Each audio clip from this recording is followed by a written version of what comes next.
music, analyse, actualité, promotion, interview, spotlight, collaboration, live performance, fan Q&A, history, mainstream.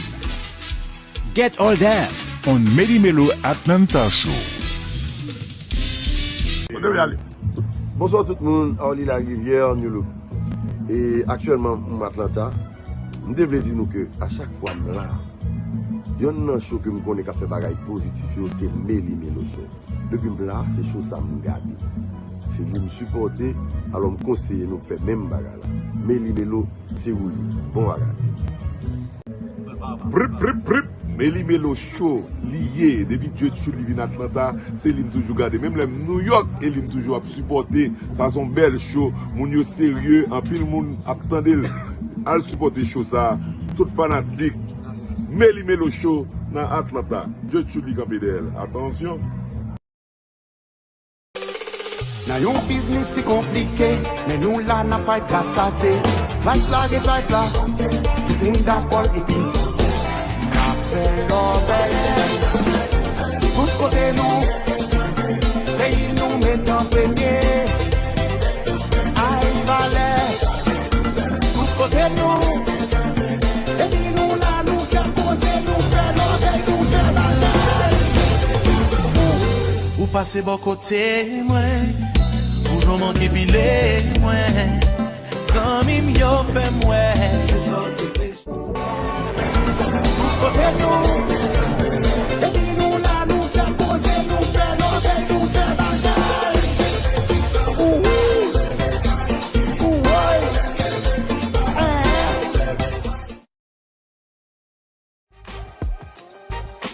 Have you ever found yourself embarking on a new construction or renovation project only to feel overwhelmed by the lack of expertise and time to manage it effectively?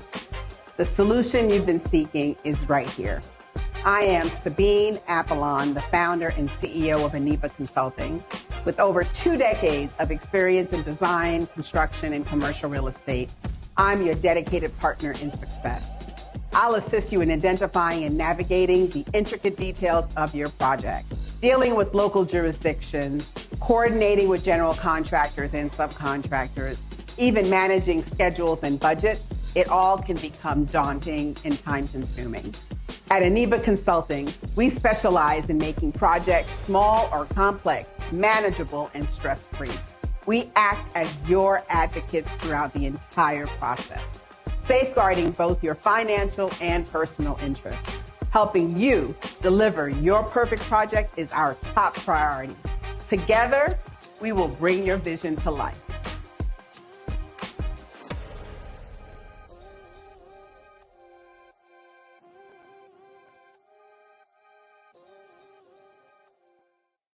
Employee lawsuits can be emotionally draining, financially devastating, and oftentimes can be avoided through management training and ensuring you have risk mitigation processes in place that alert you of potential human resource issues. At the Gene Consulting Group, we help you take a proactive approach to how you do business. We do this by providing responsive, legal, and HR services tailored for you. Our services are on demand, on your terms, and transparent. You get a trusted advisor and partner who can execute across multiple lanes for a fraction of the cost. We help you maintain an engaged workforce while staying in compliance and avoiding costly litigation so that you can focus on what you do best, and that's growing your business. To learn how you can take a proactive approach to how you do business, please visit sandraljean.com.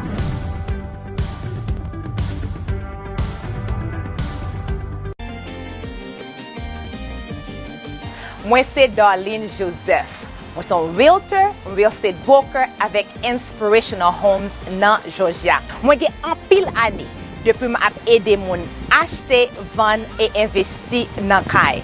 Yo relem realtor communautaire. Si vous Florida, vous pensez pour venir Georgia, il y a pile option pour vous. Tant qu'une option dans la communauté ça que nous prenons.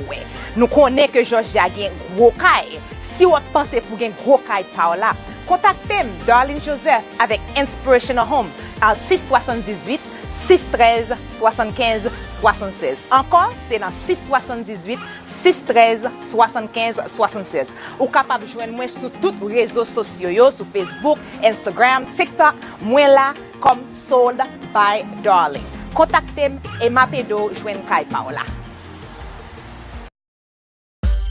Grand-papa, compagnie manger officielle diaspora haïtienne. 100% haïtien. Son compagnie qui a fait effort pour faire économie Haïti. Maman Haïti brassé. Et puis grand-papa, un paquet de différents produits de qualité. Blé ak pitimi pour moun qui fait sikyo, maï moulin. Et puis pois Congo, si pois Congo jaune là, c'est le grand-papa gagne qui sont Haïti tête droite. Lalo, John, Jumango, et puis Superstar grand-papa, du riz grand-papa, Basmati, du riz jasmine, c'est pas du riz chemical qui fait mon malade là, non? Grand-papa, oui, yon qualité sans pareil. Ou ka imiter, mon pape jamais gagné. Grand-papa, oui, et puis nous compte bagay là déjà, ou à manger en pépin à grand-papa. Pour plus d'informations, relez-nous dans 866 472 67 26 ou bien visitez-nous sur www.grandpampan.com.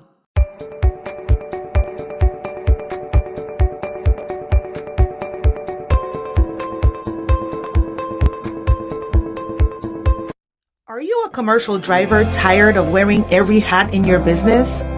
Is the administrative burden keeping you from focusing on what you love? Do you wonder if you can even afford help to support you in your business? The wait is over. Make the call today. Call your new partners at T5 Transit, where we create entrepreneurial freedom. At T5 Transit, we set you right the first time so you can get on your way with confidence, knowing that all aspects of your business are taken care of. With our 7 essential services, you can be sure to find what you need to run your trucking company efficiently. Optimize your business with the Profit First Cash Flow Management System. Get yourself in an insurance plan against unexpected legal challenges with the Commercial Driver's Legal Plan. Contact us today and find out about our budget-friendly options. Finally, enjoy the benefits of your hard work and let your business serve you. Contact T5 Transit today and watch your company thrive.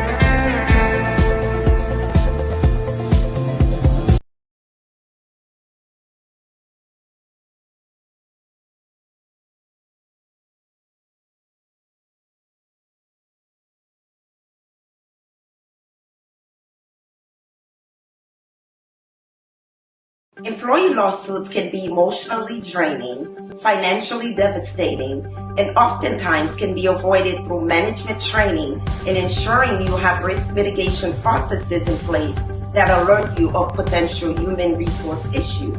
At the Gene Consulting Group, we help you take a proactive approach to how you do business. We do this by providing responsive, legal, and HR services tailored for you. Our services are on demand, on your terms, and transparent. You get a trusted advisor and partner who can execute across multiple lanes for a fraction of the cost. We help you maintain an engaged workforce while staying in compliance and avoiding costly litigation so that you can focus on what you do best, and that's growing your business. To learn how you can take a proactive approach to how you do business, please visit sandraljean.com. Bonsoir tout le monde. Bonsoir tout le monde. Orly la rivière, New Look. Et actuellement, en Atlanta, je devrais dire que à chaque fois, il y a un show que je connais qui fait bagaille positif, c'est Meli Melo show. Depuis là, c'est show ça me garde. C'est lui me supporter, alors me conseiller nous faire même bagaille là. Meli Melo, c'est où bon bagaille. Meli Melo show lié depuis Dieu sur livin Atlanta, c'est lui toujours garder même les New York et lui toujours supporter ça son bel show, moun yo sérieux, en pile moun attendel à supporter show ça, tout fanatique. Meli Melo show dans Atlanta. Dieu sur lui capidel. Attention. Mesdames et messieurs, bonsoir. Et je dis, c'est encore lundi. Et nous connaissons que chose ça entre la canne chaque lundi soir. de 7h à 9h. Et c'est un plaisir que pour nous entrer la caille, nous sommes capables de présenter Meli Melo Show. Assurément, nous avons l'autre show qui est un petit peu différent par rapport à ça que nous avons fait. Et je veux dire, nous allons présenter des jeunes et qui est second generation de nous-mêmes. Timon qui levé ici de parents haïtiens. Et Timon, ça nous parle connaître un peu de eux-mêmes, qui ça que les mine pour eux-mêmes en tant que second generation américaine haïtienne qui levé ici. Et nous parlons apprendre de eux-mêmes, nous parlons qui monde que vous êtes. Et dans le studio, nous gagnons ensemble avec moi Rupipa, comme d'habitude, et puis nous gagnons Sabine Apollon, qui c'est de l'eau douce. Et madame, ça, elle était sacrée, non. Et semaine passée, en tant que de l'eau douce, il y a plein de monde qui a accepté non. Il y a plein de monde qui remet non de l'eau douce là. Et non, ça commence à faire actualité dans la communauté. Il y a des gens qui fait du bien. Et peut-être dans le jour à venir, nous allons pour nous parler de ça. Et pour quelle raison Sabine, c'est de l'eau douce. Et je vais profiter pour introduire confrère, Rupipa et puis de l'eau douce. Je dis bonsoir qui est dans le studio, capable de présenter chose à ce là. Non, pas M. Boubloule. Bonsoir tout le monde, bienvenue encore sur l'émission Meli Melo. On a dit tout le monde qui branche bonsoir. Il y a une série de monde, c'est pour la première fois que moi là. On a dit encore bien content de rien avec nous. Et à ce là, Jean-Boubou le fait dire là, à ce là, on a bien show Meli Melo qui peut le faire mostly Jean-Mounio a comprendre en anglais parce que a bien jeune qui là qui peut l'exprimer tout ça yo senti, toute question que nous te gain pour poser jeune et deuxième génération Haitian American qui vivent ici ou là, qui ça yo gen en tête yo, qui bu comment yo ouais Haïti, comment yo ouais famille yo et tout ça un paquet de questions qui va poser nous pas poser jeunes yo là et on va faire place à yo même et madame Blue douce là, c'est lui qui va mener conversation avec trois mesdames qui dans le studio plus nous gain deux sur Zoom et please t'en prie partagez choix. Encore on a dit merci. Non pas M. Rupipa. L'eau douce, bonsoir. Bonsoir tout le monde. Bonsoir tout le monde. I'm going to switch to English. So there's a lot of English-speaking folks that are on this live today. And so again, for those of you, Sabine Apollon, the new name is L'eau douce. And for those of you who don't understand what L'eau douce means, it's sweet water. So that's my new nickname, and I've accepted it. So it is. So anyway, as I said, today's conversation is going to be very exciting. It's something that's very close and dear to my heart. And talking about, and the title obviously today is what it means to be us as second generation Haitian Americans. And that is a wide open conversation, a true story, life experiences, culture, identity, all of the above. And we have a great group of folks that are going to join us, young folks. So I'm going to say this to those of you watching, have your children chime in, have your children call in. We're going to have chances to ask questions as well. The number is 678-397-1517. One more time, 678-397-1517. So put your questions in the chat. Go get your children, go get some coffee, go get some water, and sit down, and we're going to have a great conversation. So we'll be right back. Yes, nous allons continuer. Et pendant nous parlons de nous allons mener Gests nous là. Et bon, pour faire une quick présentation de Gests que nous avons gagné, puis bien que vous pas présenter yourself. Et nous avons gagné Esther Desjoie, Kawala Pierre-Paul, Timothée Lopez, Brianna Brevet et Natalia Pierre-Paul. En tout cas, et nous allons un petit break. Hein? On plaît à deux jeunes parce que Jacques t'as pas dit Pengita is in my mind now. Et l'autre de ce mentionné là, et c'est un pile jeune qui fait ici le parent haïtien que nous parlons gagner. Et nous disons, nous restez branchés, pas déconnectés. Et puis dans le deuxième segment, nous allons retourner avec HMI, quand nous allons parler d'une pile d'activités qui était faite en Haïti, New York, Boston. Et puis nous allons retrouver Ralph Vieux, qui va retrouver nous sous Zoom. Et un peu plus tard, nous allons retrouver Saint-Cyr de Olé. Nous connaissons qui était célébré, fait les week-ends, ça. Nous allons parler ensemble avec nous un peu plus tard. Et là, nous déjà avons une idée comment la programmation choisir. Nous disons tout le monde bonsoir et tout commanditaire, monde qui rend ça possible. Nous disons merci dès que nous supportons ça. Pas oublier que nous dans le studio Radio Grâce et c'est là que nous aimons nous présenter ça. Nous disons direction radio surtout avec CS bonsoir. Nous disons merci pour toute touche technique que l'a fait là pour capable aider nous présenter ça. Arrêtez brancher, n'a pas le petit pause, n'a pas attendre quelques minutes avec invité. Fan de la musique haïtienne, sit back and relax. Meli Melo Show a informé de tout ça qu'a fait dans HMI là. Music, analyse, actualité, promotion, interview, spotlight, collaboration, live performance, fan Q&A, history, mainstream. Get all that on Meli Melo Atlanta Show.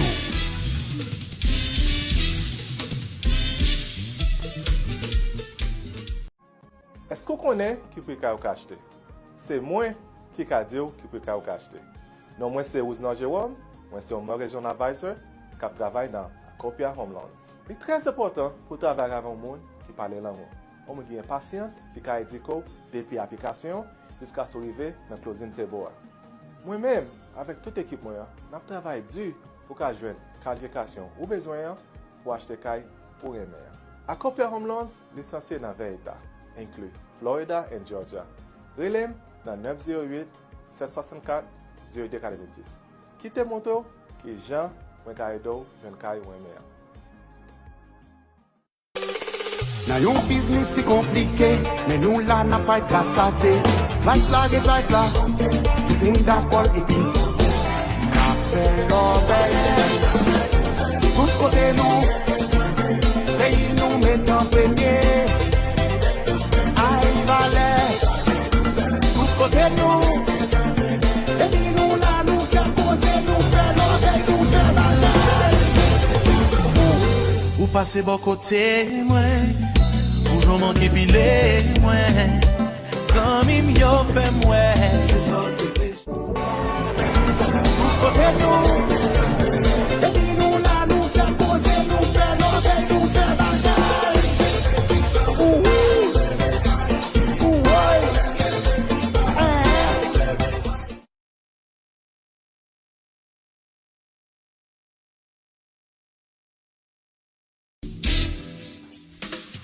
Fan de la musique haïtienne, sit back and relax. Meli Melo Show a informé de tout ça qu'a fait dans HMI là. Music, analyse, actualité, promotion, interview, spotlight, collaboration, live performance, fan Q&A, history, mainstream. Get all that on Meli Melo Atlanta Show.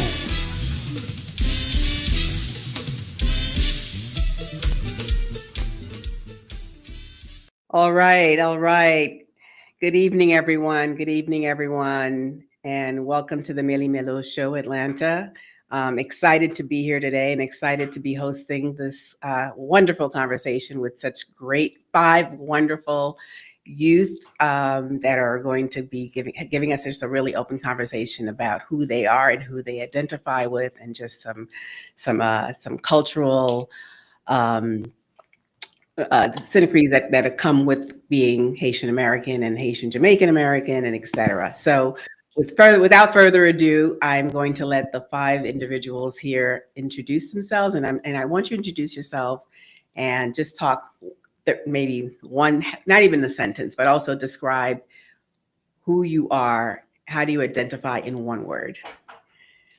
Not to put you on the spot, but just whatever first comes in your mind. Okay? Okay. All right. So who wants to go first? Oh, I'll go first. Hi, my name is Koala Pierre-Paul. I am Rudy's daughter, and I identify myself as a creative person. Fantastic. Hi, I'm Brianna. I'm 26 years old and I identify myself as a comedic but fun person, I would say.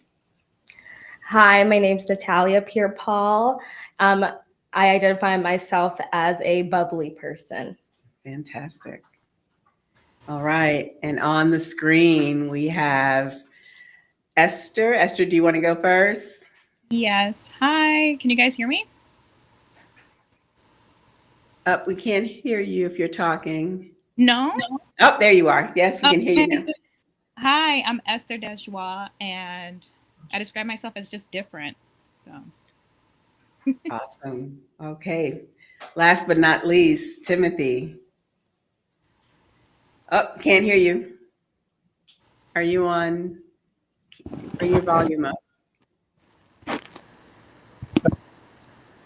Hello. One more time. Hello. Yes, we can hear you now. Hi. My name is Timothy Lopez. I'm 25 years old, and I would identify myself as a creative. As creative. Okay. And for those of you who don't know, Timothy Lopez is my son, my eldest. So just to be transparent. So again, this is a very touching subject for myself as a mother of three. Like I said, Timothy is my oldest, and my three children are not just Haitian American, but they're Haitian American Jamaican Americans. And so that makes it even more of a situation or a culture identity, if you want to call it. And one reason that I wanted to have this show in particular is one, to give the youth a voice, right? To give you guys an opportunity. You know, we have this show every Monday. It's generally the older generation, and we talk about a slew of things, but we really never talk about the youth. And you guys are our future. You guys are our legacy. And without you guys, there won't be any us, right? And so I'm very in tune about that. I'm very in tune about my children, who they identify with, and knowing that they struggle every day on who are they, right? Americans will say they're not Americans because they're from the Caribbean. Haitians will say, well, you're not Haitian because you didn't grow up in Haiti, or, you blah, blah, blah. Or you don't even speak Creole, you don't speak the language. And then certainly for my children, Jamaican, it's like, well, you're not really Jamaican either. So that's an identity issue, right? That's an identity issue. And again, I think there's probably many of this type of situations that are in our community, but we're not addressing it. We're not talking about it. And I'd like to, when we're coming out of this conversation today, that this will help the families as a whole. This will help our community to bond even closer. And my hope is that we have a really call of action of what we can do to make the situation a lot more comfortable, a lot more at ease, just again, as in general, so that we can have a more cohesive kind of a community. So anyway, so you guys are ready? Yes. All right. So let me just start with the first question. How many of you, and just you guys can say real quick, how many of you actually speak Creole? Fluently?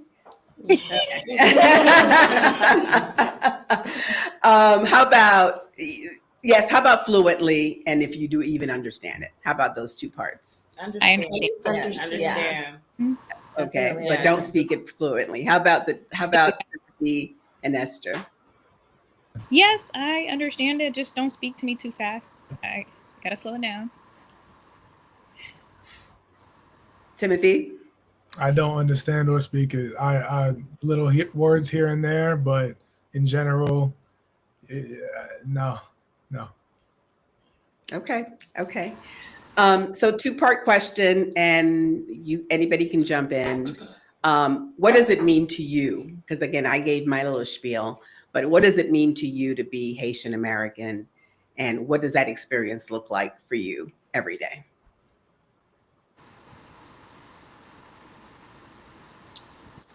Honestly, to be Haitian American, I would say it's kind of different. I didn't really grow up with so many Haitian friends in my community. So I feel like growing up, a lot of people would be like, oh, you're Haitian? Like, you don't look Haitian, even though I don't know what that means. But with like my name, Koala Pierre Paul, kind of hard, not hard to hide that I'm Haitian. But I mean, it's just every day. I feel like I'm a normal kid, but I just have like a cultural background that a lot of people have, like just feeling like very Caribbean, very islandy. And like I like to cook Haitian food, so I just feel like it's a part of me, a kind of part of my identity. I kind of had a weird experience. So for me, growing up Haitian but light skinned, more people thought I was Spanish. So like the Haitians, unless I said I was, but as a kid, you kind of didn't want to say it because you got picked on, or people were saying that, oh, you eat cats, just things like that that were very mean. Until now, where people think it's like really cool to be Haitian. So yeah, just a little weird for me. Okay. Brianna, you're going to say something? I'll piggyback off of what Esther said. I feel like for me, growing up, it's been different. Like when I was younger, being Haitian wasn't like a cool thing to be. Like it was really like, I don't know, people would make fun of you, really. When I got to college, that's when I was able to meet more people like me. And I feel like now it's a part of my identity that I appreciate a lot more. So I love being Haitian. I think the culture, the music, and everything is amazing to me. So I love it. Awesome.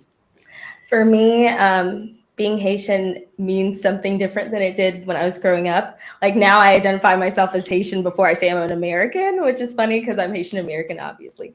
But it's just, like she said, college really made me appreciate my heritage and where I come from. It was funny because I didn't realize how much of it was around me growing up, even just down to the people we hung out with outside of school and stuff. It was always the Haitian community. And even people who I called aunt, like my aunts or grandma or grandpa, it was always not really bloodline grandma or grandpa, but it was just the community around us and my upbringing that just made me appreciate how Haitian I am, even outside of having been born there or knowing the language fluently. Like I always felt Haitian in me, so.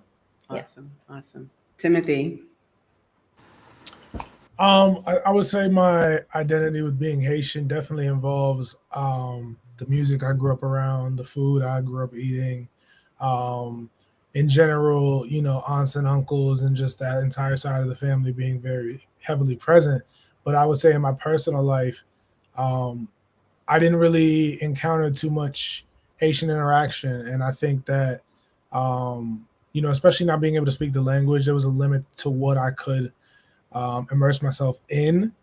And I would say the biggest thing for me was when I got older, kind of going out into the world and realizing those specific interactions that were specific to me and my culture and missing those and being able to say, oh, okay, at one point in my life, I was tired of eating Haitian food every single week and now I want it, and I'm tired of hearing Haitian music every single day and now I want to hear it, so having those times where I'm able to personally relate to my culture and appreciate it differently.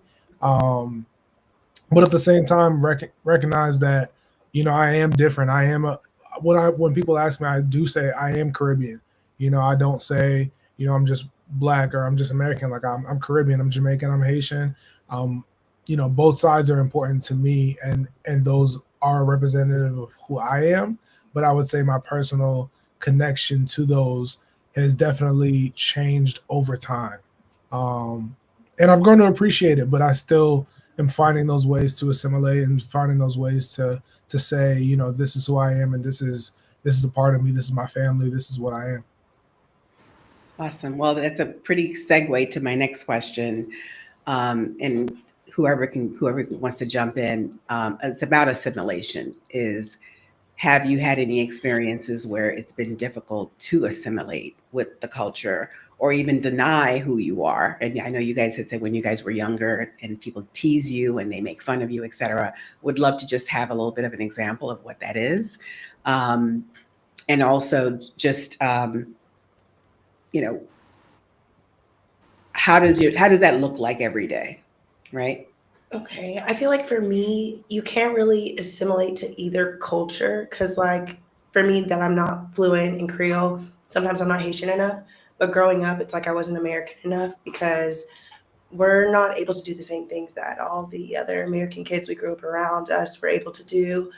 We don't eat the same food. We don't listen to the same music. So sometimes it felt as if, like, I couldn't merge perfectly with that culture, but I also can't merge perfectly with Haitian culture because you're a mixture of both. So I think just realizing that you're not just Haitian, you're not just American, you're Haitian American makes a big difference. Anyone else wants to chime in? You mentioned something about denying. Yes, denying your heritage or denying that you are even Haitian, right? Yes, when it comes to the workplace and sometimes just being out, I feel like telling certain people that, I don't know, they assume that you're supposed to do something because you're Haitian. So yes, I felt like I had to just keep it to myself, or they would talk about me and not know that I am, and I understand it. So I'll just pretend I'm not. Interesting. Anyone else want to add? I feel like also my experience with even y'all's generation and the parents kind of shaming us and being like, oh, you guys aren't Haitian enough. You guys are Americans, kind of lessening our, our Haitian status, or maybe, we're not listening to the right Haitian songs or cooking the food the right way. So I'm kind of like, but y'all were the generation that were supposed to implement those things. And so why are you trying to steal my Haitian identity now? Because I'm not, the kind of Haitian that you would have hoped us to have been, maybe if we were raised in Haiti or, spoke the language fluently. So that's always a battle being around like Ramoon. But yeah.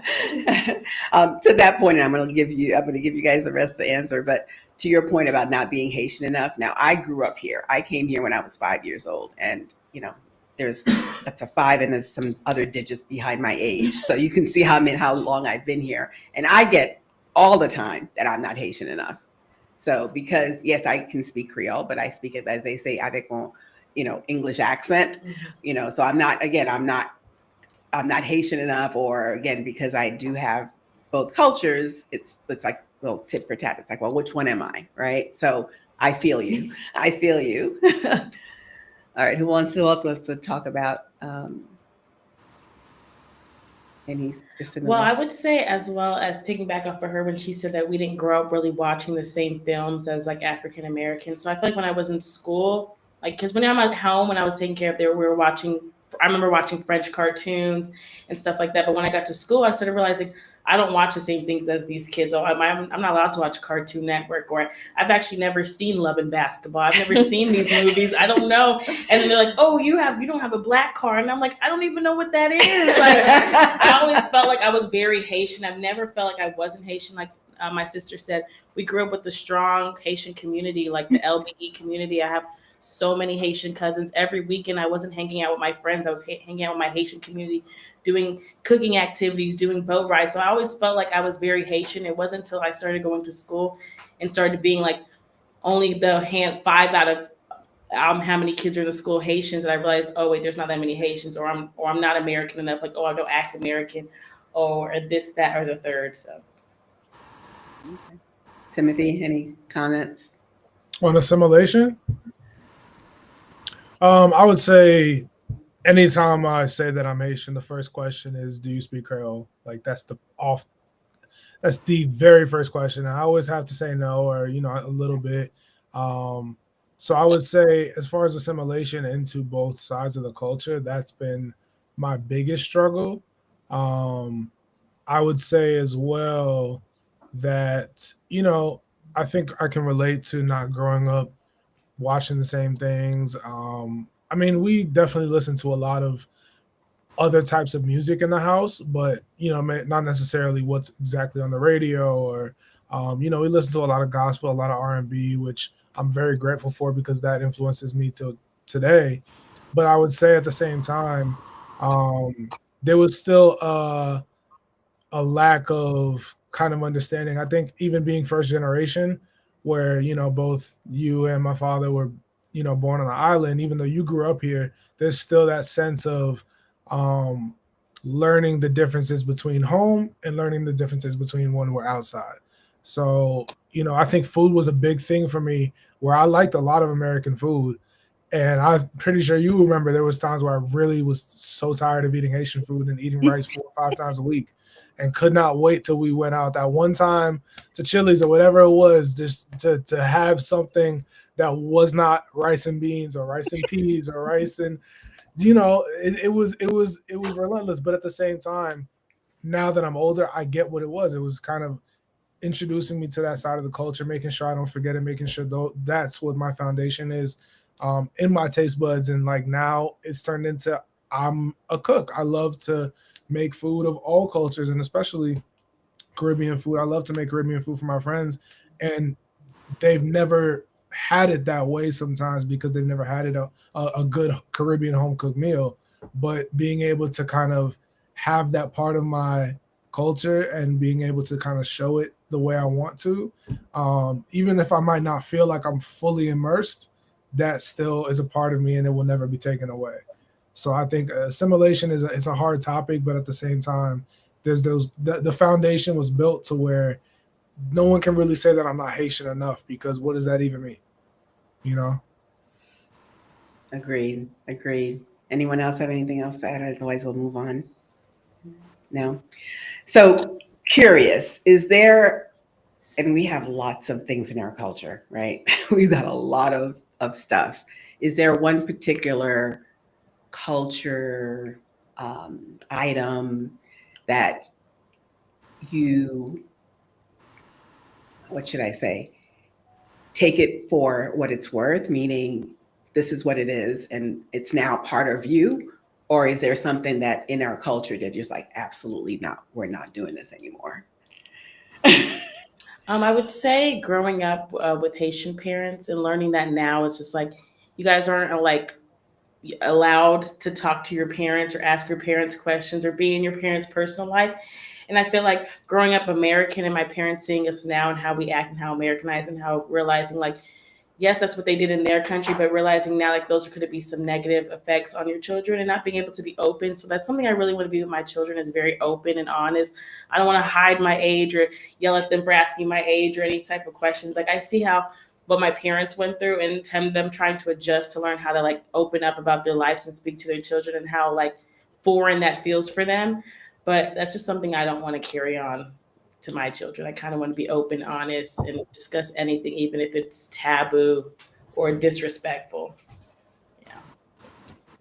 I would say I really want to keep up the parties, because growing up, we used to, I swear it was like every other week or every 3 weeks, there was like a huge party at someone's house, and it was like they served the food at midnight, so you wouldn't leave until midnight, and the kids would be sleeping by the speaker, and it was just life and love and family. And I just feel like as you guys get older, that's not happening as much because the kids are leaving the house and we all have lives and stuff. But that's something I really want to carry on, just that sense of community and that party. That's what I remember about my childhood and appreciated the most, even when I was tired and wanted to leave. So got to carry that on. Awesome. We know about those parties. Oh yeah. I tell my friends who are not Asian or Caribbean, they're like, listen, our parties don't start till midnight. Right. Yeah.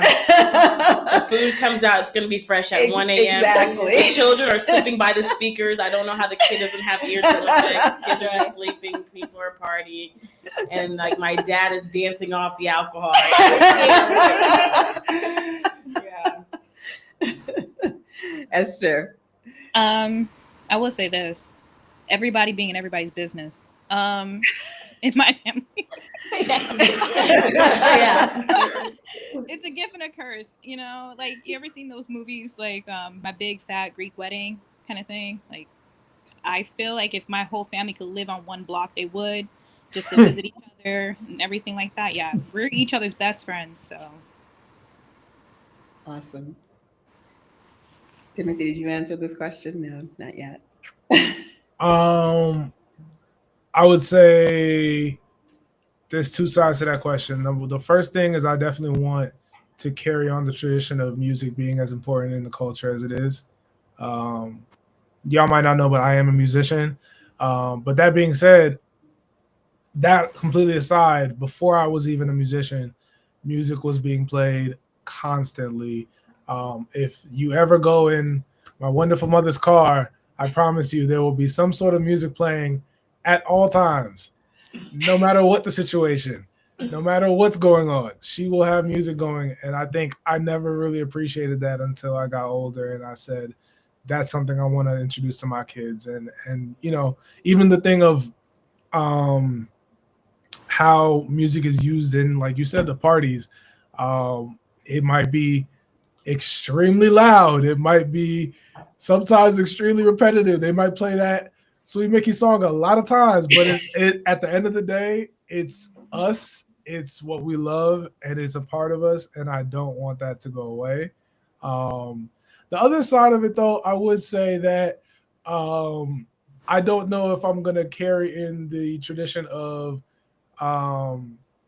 drinking a lot. On my Caribbean side, some of my family, the drinking can get a little heavy. So I'm definitely not that person, but I think that there's certain things in the culture that I might not take into my house or as much, but you know, you still appreciate it. But yeah, that would be one thing that I'm definitely, you know, I'm not going through a whole bottle of barbecue in one night. That's not me. That's not me. But to each their own. That's right. So how about this? And I'm going to throw this out. So my kids call this magic oil, but everybody else calls it l'huile masquite, castor oil for the ones that don't understand. Tell me, what does that look like in your home, in your everyday life? It's Tylenol. It's sleep medicine. It's lotion. It's hair grower. It's everything. Whatever you want it to be. It's whatever they My need baby's at the medicine time. at this point when he gets sick. Yes, so. It's to the point where if I say anything is wrong with me to this woman, that's the first question. I could say I have a headache. I could say I lost a toe. She's going to say, did you put oil on it? I promise you, that's a fact. And I probably did put oil on it, to be honest with you. I did. So it works. Yeah. It works. It does. All right. I'm going to move on to a more intense question. I know growing up, again, I was first generation. You know, I came here when I was 5, and I had 3 older brothers. I was the only girl, the youngest. So talk about protective and boundaries, and you know, I didn't go into rooms that the adults spoke to, and etc. What was your relationship, or what is your relationship about talking about anything to your parents? And I know your parents are probably listening, but you guys are grown. Still scared. I would say my mom created a really good space for me to where I feel really comfortable talking to her about everything. I would say growing up, I was scared, but I think at some point we just kind of reached a point where, I don't know, I'm going to tell you everything. And she might not like what she's going to hear, but she's going to be supportive. I think her biggest thing is just wanting to show support, because I don't know if growing up she had that. So I think she's just trying to change the narrative. And I would say it's comfortable. Awesome. I would say definitely now we have a better relationship when it comes to communication both ways. I feel like growing up, I don't know if my parents meant to do this, but they kind of made it seem like they were these perfect, they were born adults and they were born with all this knowledge and they know all the things to know. And I just never saw them as people and humans who make mistakes. I saw them as mom and dad, and they always know what's right. And it wasn't until I started getting older and I'm seeing them as people, you know, as humans just like me, and they're adults, they make mistakes the same way that I make mistakes. And it's kind of like, okay, now I can kind of relate to you on some things and can ask for some real advice now, you know, that you can really choose to share with me or keep it to yourself. But they are really open and honest, and they've done a lot of growing themselves too. That's great to hear. Anybody else want to chime in? Since we share the same parents, I would say, I guess my child is a little bit different. I am the youngest, so, you know, they say like we rebel more. With my dad, I was always comfortable to say everything. I don't know, you know, they make it seem like dads are so strict, but he's such a fun guy, so I always feel like I could say anything to him. My mom, I always just felt like I didn't want to disappoint her, so I didn't want to say the wrong thing. But like now, I just kind of like, it's like therapy for me. Like I just say what I want. Like I'll just say it, like exposure therapy. I'll just say whatever's on my mind. I don't really lie to my parents. I can't lie. So if I want to tell them something and it might come out weird, I just say the way I want to say it. And they understand the type of person I am. And they understand I'm just trying to communicate my way. But I've never felt like I was too scared to talk to my dad. I was like just scared to disappoint my mom. But once I got to an age where I realized she's just a girl, I'm just a girl, like, and we're just trying to figure life out together, that's when I got more comfortable talking to my mom. Awesome. So Esther, now you're a mom, so. Yeah, as a kid, I heard a lot of no's with no explanation. So I can't even say that word right. But yeah, I really didn't hear much, besides a no. As an adult, I feel it's much easier to talk to my mom and my dad, but certain things I just kind of keep to my therapist. Um, but now as a mom, I hope I can give that space for my son to be able to talk to me about anything, especially with the world being crazier and crazier. I really hope I make him feel comfortable. Awesome. Timothy, you don't have to curb your your words. It's a very interesting situation we find ourselves in. I feel like growing up in our household was very interesting. Being the eldest son, very different experience than some of what you all have described. I think that just a lot of societal pressures that aren't even related to being Haitian. I think it's just in general, you're expected to do well. You're expected to be a leader. You're expected to be someone who, people can be proud of. And I think that sometimes that can lead to a lack of conversations because I know what I'm supposed to do and I know that I'm supposed to handle what I need to handle and kind of keep it to myself. I feel like that space wasn't as open as maybe I would have liked it to be, but I think also some of that was, part of the times as well, where, nowadays therapy is a lot more common, just kind of open emotional conversation is a lot more common.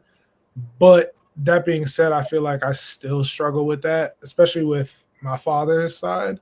I think there's just a block on what we talk about or what's normal and kind of figuring out what those conversations even could be. And it's not easy, it's something that is going to take a lot of work. It's going to take a lot of time. I think me and you have definitely had an open dialogue in the past few years to an extent, but at the same time, I know that changed a lot after our household changed. And I think that you would agree with me saying that because it's just things since I turned 18, it's like adulthood has hit me kind of with a brick. And I think that those conversations have needed to be had versus were, open to being put on the table. So I think that the openness of the household and just what we can talk about, what we can address is something that I definitely want to improve on when I have my own family and when I, going into later in life with aunts, uncles, you and dad, whatever it is. But I think that definitely I notice even with my other brothers, my other siblings, that there's just a lack of conversation sometimes that I don't know where it comes from. I'm not really super comfortable with it, but I also am not the person to know how to fix it. So I think that that's something that is definitely has been on my mind for a while. And, I think some things just take time and I'm allowing the time to be taken for it. So thank you for your transparency and your honesty. I appreciate that. So I think both of you, two people talked about the mental therapy, et cetera. Would love to get your thoughts on what do you think about mental health and what do your parents or your family feel about mental health? I feel like it's not talked about enough. I feel like we just kind of brush things under the rug and just hold it in. So I'm glad that there is such thing as therapy because I didn't know how to communicate properly how I felt. I just knew I felt a lot of feelings and I thought it was just wrong. But now I'm noticing that, it happens to everybody.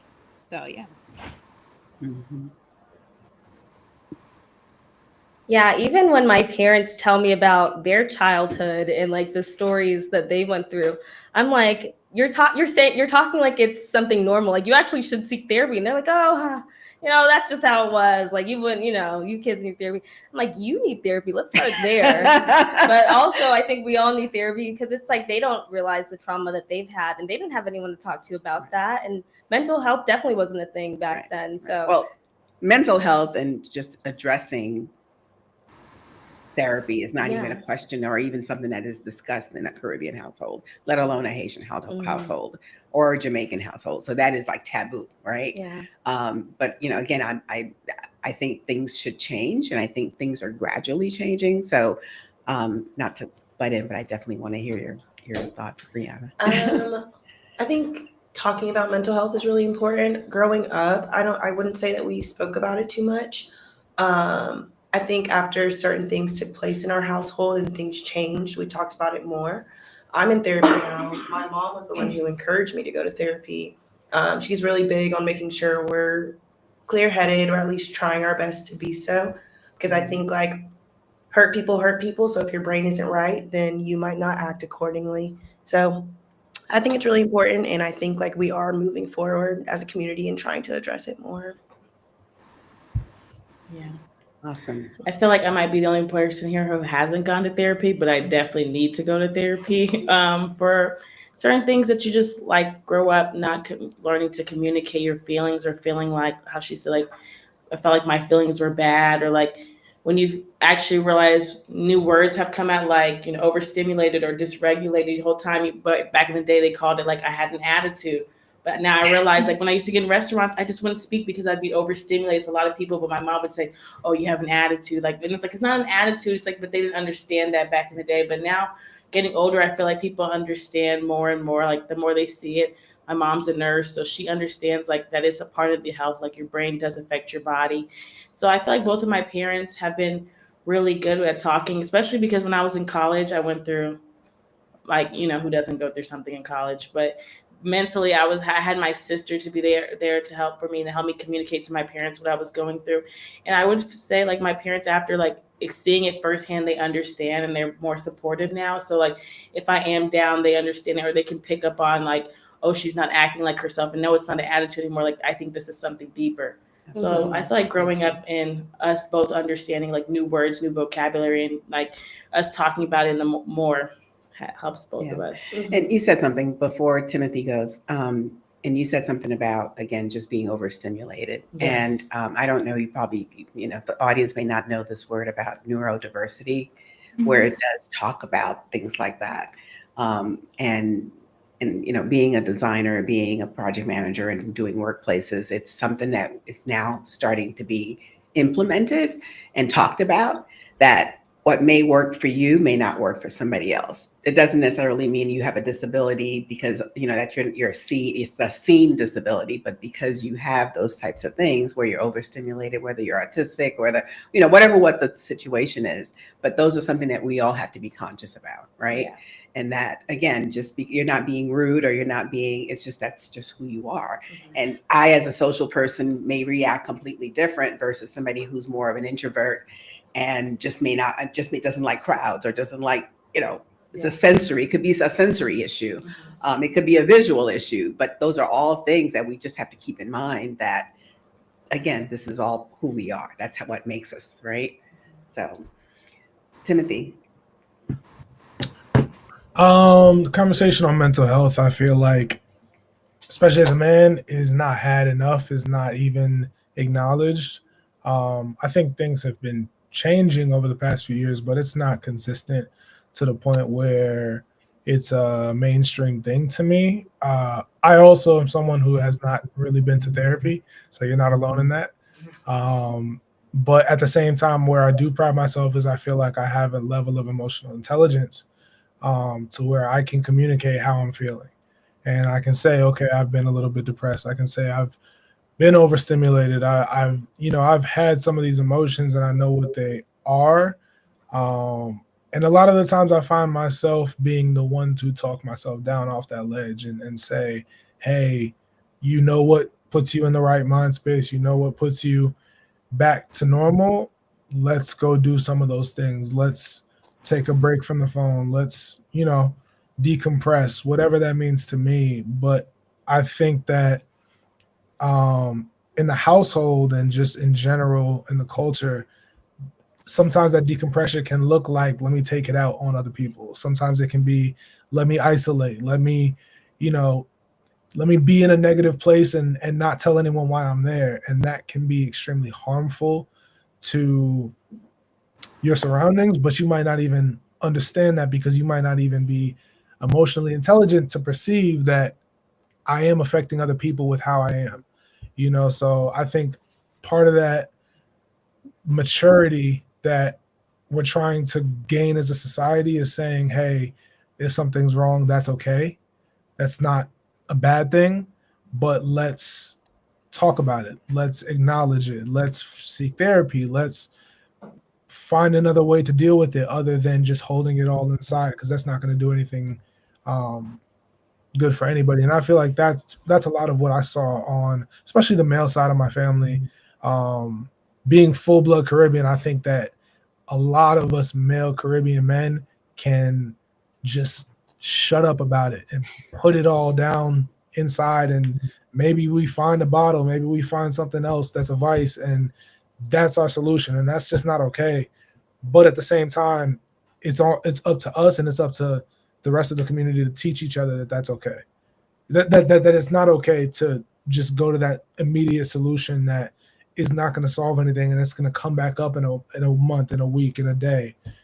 So I think that one thing I've been trying to do with my personal life is, having some of those conversations with my dad, with my brothers, and saying, hey, what's going on with you? How are you? What's, we can talk, we can, get to the bottom of what this is. And I've recommended my father therapy. I've done a lot of things that have tried to kind of push us in that direction, but I think there's still a lot of work to do. And I think that mental health is extremely important, but at the same time, with everything else going on in the world, it can fall to the wayside. So it's like, we got to put that top priority and make sure that we're all good and find ways to check up on each other. So awesome. Thank you for that. And I think the takeaway, especially when it comes to mental health, and again, because of our culture, it's just not something that we do. We don't talk about it, but it's okay to say, I'm not okay. It's perfectly fine to say that and say, I need a minute, or I need to talk to somebody. It is perfectly fine. Obviously, it's better to talk to a professional. It's obviously better to talk to somebody who's trained and can give you sound advice, as opposed to, others and who may not want the same thing for you. But again, it's okay to say, I'm not okay right now, and I need help. So we need to make sure, we need to normalize that, and for all our sakes, right? For all our sakes, for our individual families, for us, and say, hold up, something's not right, right? So I commend all three. I mean, I commend all of you. For those of you who have not gone to therapy, but I think you, again, as Timothy said, you've got emotional intelligence that you know when to say when, right? And that's important. That's important. We're going to go to break for a minute, but I have one question before we do go to break. What does it look like being disciplined in a Haitian household or a Caribbean household? It looks like a lot of batons. It's like,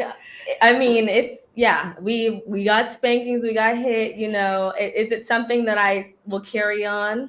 I don't know. I still like I see the benefits of disciplining your child, but do I think it needs to be physical? No, not all the time. And sometimes I felt like, I don't know, our parents would take out the anger of the day with the way that they were disciplined. Because it was like, okay, I did something bad at school, but did that need me running around the house and you chasing after me? So I'm like, where's this really coming from? What is this really about? And so I don't know. I would ask a parent. Esther, is that you laughing? Yeah, it's very concerning, the beating sometimes. Yeah, I don't want to speak on it. Yeah. It's kind of traumatizing sometimes when you think about it. Yeah. I do understand kids being disciplined. I would say I don't think they realize, like we said about mental health, it didn't always need to be physical. Like just my dad telling me he was disappointed, it made my heart sink. I wanted to like die. I'm like, oh, I just made my dad's disappointed. Like that hits more than just getting a spanking sometimes. But sometimes you just feel like maybe I deserved it, but then maybe I didn't deserve it. But it was nice to have siblings on my back. My siblings always tried to save. We try to save each other every time, and that's all that matters. And sometimes my parents wouldn't really give me a baton. They would like scare me. My dad would like, give me your hand, and he'll kiss my hand. And that hurts the worst. It's like, oh. But then he's one day, sometimes I think he's going to kiss my hand, and he doesn't. So it's just like, I think that mental game was playing with me, definitely. But I wouldn't say, I mean, I can see how I could have an attitude, and I was a little bit disrespectful. And I mean, I work in the childcare, and I see parents who don't discipline their children, and I'm like, and it shows. So then I'm just like kind of 50-50, because also I took a college class and everyone was in there crying, saying that their parents abused them. And I felt bad, but I was like, I think I deserve a couple spankings sometimes. I wouldn't say all of them, but I deserve some of them. And I'm a good person, and I treat people with respect. So I just don't know. I'm like 50-50. I have to see when my kid comes out, if I will be reprimanding them physically or mentally. I don't know. I mean, to that point, each child is different. Yeah. And I won't speak for Timothy, but each child is different. Some may need a little bit more bato than others, and some of them who don't at all. But again, I as a parent, that's my answer. But Timothy.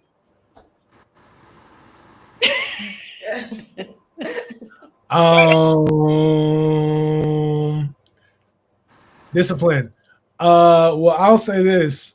I definitely got my spankings. Maybe a few more than I needed. But I'll say one thing that I learned in American school, it was not even American school, just in school in general, was that the volume that we speak at home is much different than the volume that we speak outside. And I got a lot of teachers saying, hey, you're too loud. Stop talking that loud. And then I didn't realize until I was older that I was just talking in the way that we talk at home in the classroom, and it's too loud because we're all yelling. So, yeah, very interesting upbringing. But I would say a couple of those things I might take into my family. Not all of them, but definitely I would say what you said about not disciplining your kids, there is that part too.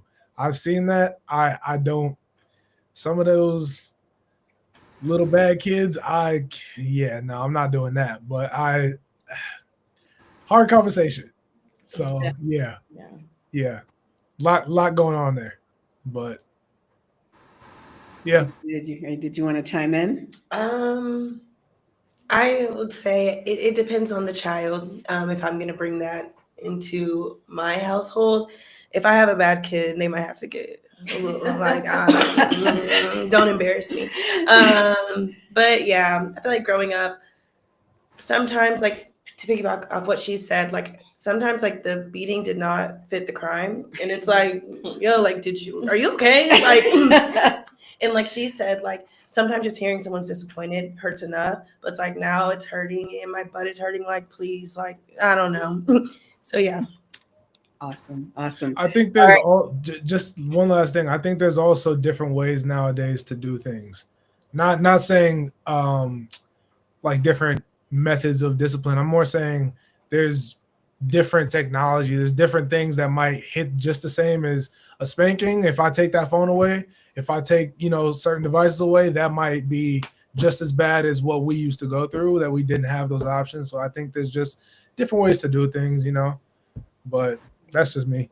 And I always felt like they felt bad. Like after I get a whooping, they come to me like, "Oh, do you want some food?" It's like, why did you do this? You hurt your feelings. You hurt my feelings. So then I'm just like, I don't even know like what even happened, and you didn't want to do that, but you did it. So, that made me feel good. At least I'm feeling bad. When you said the phone's taken away, my mom did do that. She did take the phone away, and I had to give her the password. And she would try to that was the worst. Password, and sometimes she would surprise us and be like, she won't ask us one night, and then the next night she will ask us to give us the phones. So yikes. I know I've done that several times. Yes. Going through phones is an invasion of privacy. I would say at a certain age it's like, you had to stop, but And back then it was like minute phones. So I would tell people like, I don't have enough minutes to talk. Now you're showing your age. All right, great conversation, guys. We're going to take a short break and be back. But this is great. For those who have questions, please either you can call in or put the questions in the chat. We're watching and monitoring the questions as well. But the number again is 678-937-397. I'm sorry, 397-1517. All right, we'll be back. Stay tuned. Don't leave. Fan de la musique haïtienne, sit back and relax. Meli Melo Show ap informé ou de tout sa ka fait nan Etchemaï la. Music, analyse, actualité, promotion, interview, spotlight, collaboration, live performance, fan Q&A, history, mainstream. Get all that on Meli Melo Atlanta Show. Now your business is complicated, mais nous là n'a pas de cassate. Vice la, tout le monde a call et puis n'a fait l'obéi. Tout côté nous, pays nous met en premier. Aïe valet, tout côté nous.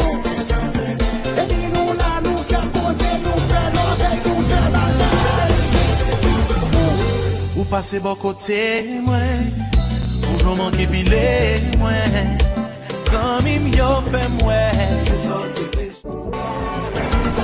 côté nous, et puis nous là, nous fait poser, nous fait l'obéi, nous fait bagaille.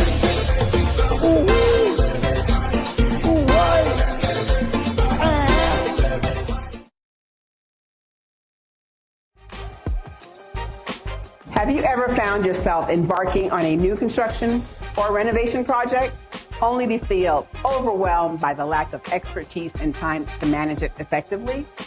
The solution you've been seeking is right here. I am Sabine Apollon, the founder and CEO of Aniba Consulting, with over 2 decades of experience in design, construction, and commercial real estate. I'm your dedicated partner in success. I'll assist you in identifying and navigating the intricate details of your project, dealing with local jurisdictions, coordinating with general contractors and subcontractors, even managing schedules and budget. It all can become daunting and time-consuming. At Aniba Consulting, we specialize in making projects, small or complex, manageable and stress-free. We act as your advocates throughout the entire process, safeguarding both your financial and personal interests. Helping you deliver your perfect project is our top priority. Together, we will bring your vision to life.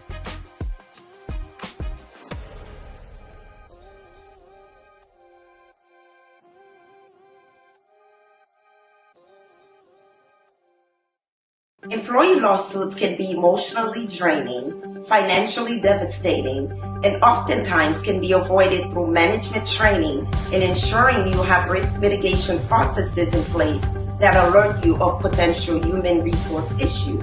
At the Gene Consulting Group, we help you take a proactive approach to how you do business. We do this. Employee lawsuits can be emotionally draining, financially devastating. Future. What can we do for the future? What can we do differently? For the parents listening right now, the young parents listening, what can they do differently that we might have gotten it wrong, right? And I know for me, what I did wrong was not teach my kids how to speak Creole when they were small. And I take ownership for that. And I think that was just something with my family dynamics and my ex-husband not understanding and not wanting to learn, et cetera. So we made a choice. But now my kids are now paying the price, unfortunately, because they don't understand it, nor do they speak it. So again, I think that's a lesson that we can teach our future families coming up. But love to hear you all. What can we do two things. What can we do that works, right? Right now in our community and your respective families, and what can we do differently? I feel like, to piggyback off of what you said, learning Creole is a big thing.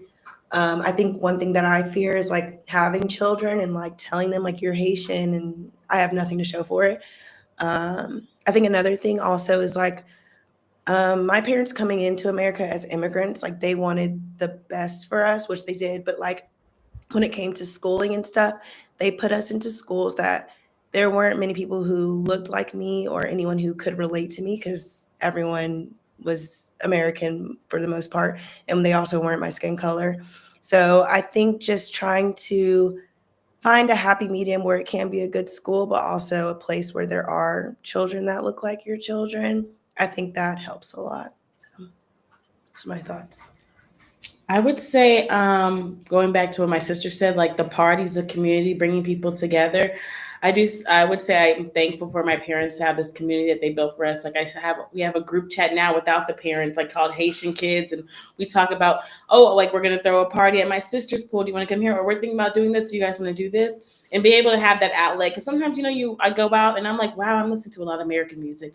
I would love to listen to some Haitian music. And then you have that outlet. Like I have cousins that we're all can listen to Haitian music. Oh, you're going to bring your mom's macaroni gratine. You're going to bring the griot. You're going to be the rice. And then, I'll make this. And then be able to still have that and like have a playlist where we're playing Haitian music, but yet we're playing American music and like feeling like your true self with someone that you can look into their eyes, like you're just like me, you can relate to me, the same experiences as me. And being able to have that is really nice because like I can't explain to people how Haitian parents are. Like they're not the same as African parents. They're not the same as like American parents. They're like, it's different. And like you can't explain it unless you've had it and you've seen it and you grew up in that.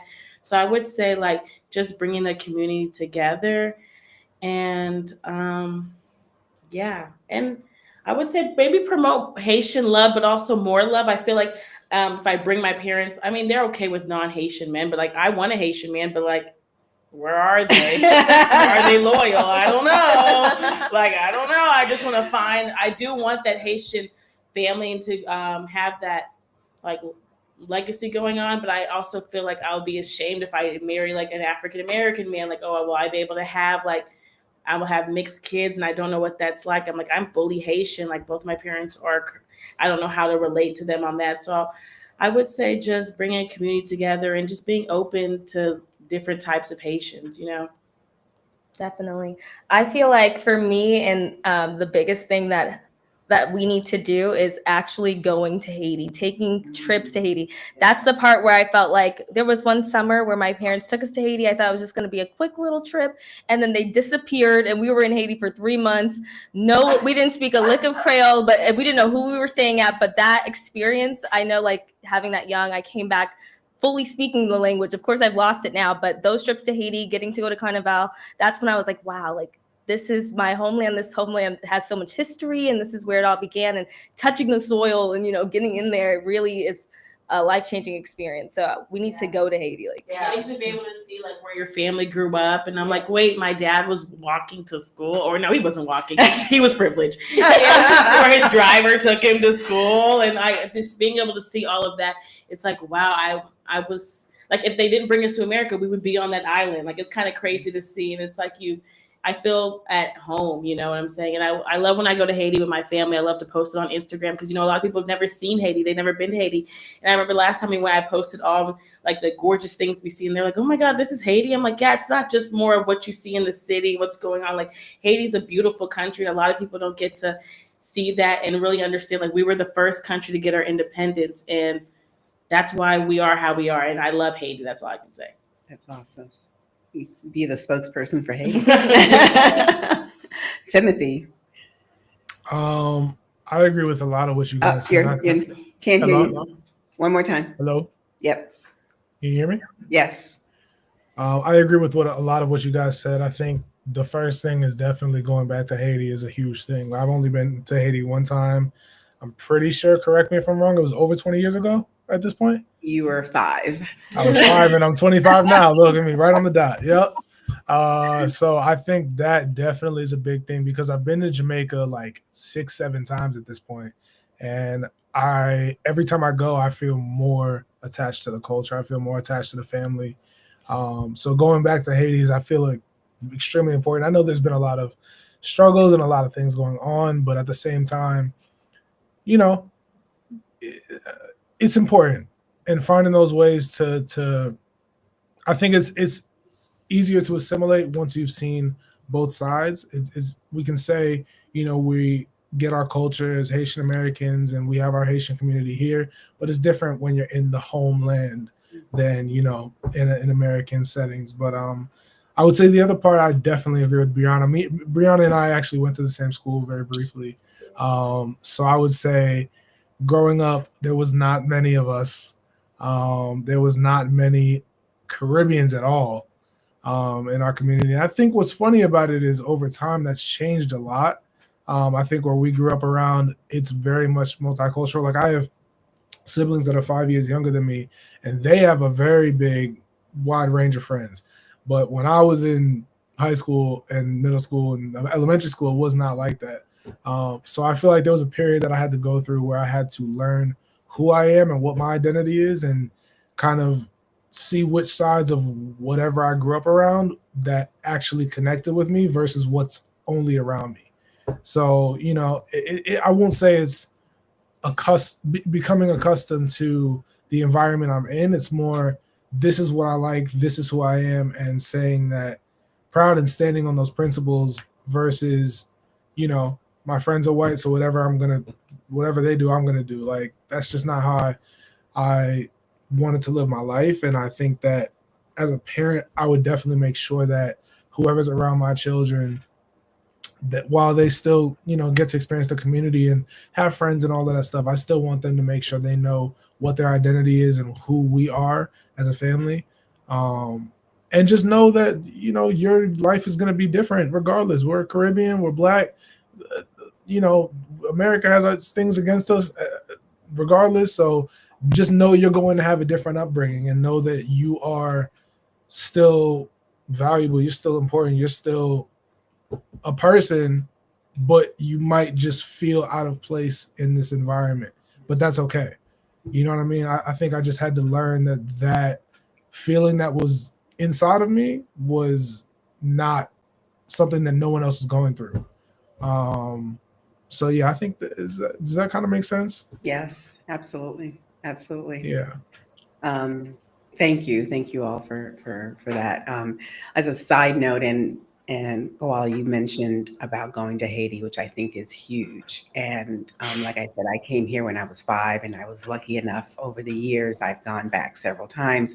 I was actually there 2 years ago to Cape Haitian that I'd never been to, and gave me a whole new perspective of Haiti, because again, the richness of Citadel, the richness of being in Cape Haitian, that alone was like, I landed and I felt like this is home. Mm-hmm. And which is a weird feeling. I didn't think I was going to have that, but I actually felt it, and it was amazing. So I encourage anybody, and again, I'm praying that one of these days we all can go back.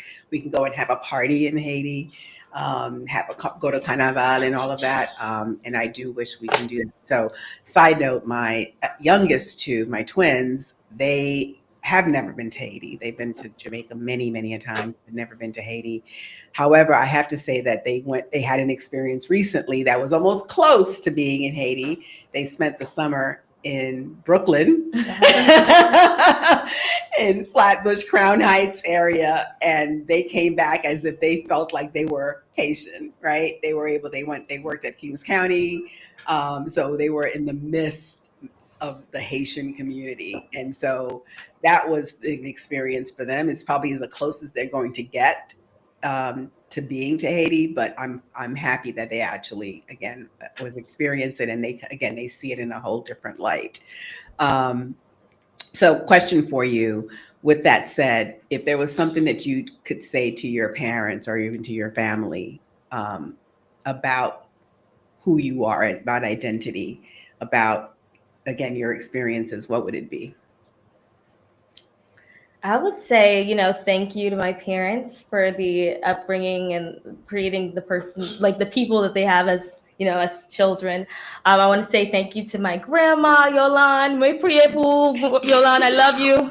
I want to thank her for even being this old and being with me and getting to tell me stories. She's still cognizant. She's still telling me stories of how it was for her in Haiti, and just my family just holding on to that tradition and trying their best to pour it on to us like as much as they can. Even with us not knowing the language, they'll cuss us out in Creole, and it's like, at least I'm immersed in the language. They'll speak the language around us. So just thanking them for doing the best that they could, because I know it's not easy, especially having to leave a country like Haiti. Even I talk to my dad about it all the time. How could you move from an island and want to retire here in America? Like that wouldn't be my American dream, but they still wanted a better life for their children. So them leaving that behind for something they had no idea about too. It's just beautiful. And then they're creating and holding on to their culture, even in this country where they're trying to break us apart and stuff. It's just beautiful. So I would just say thank you.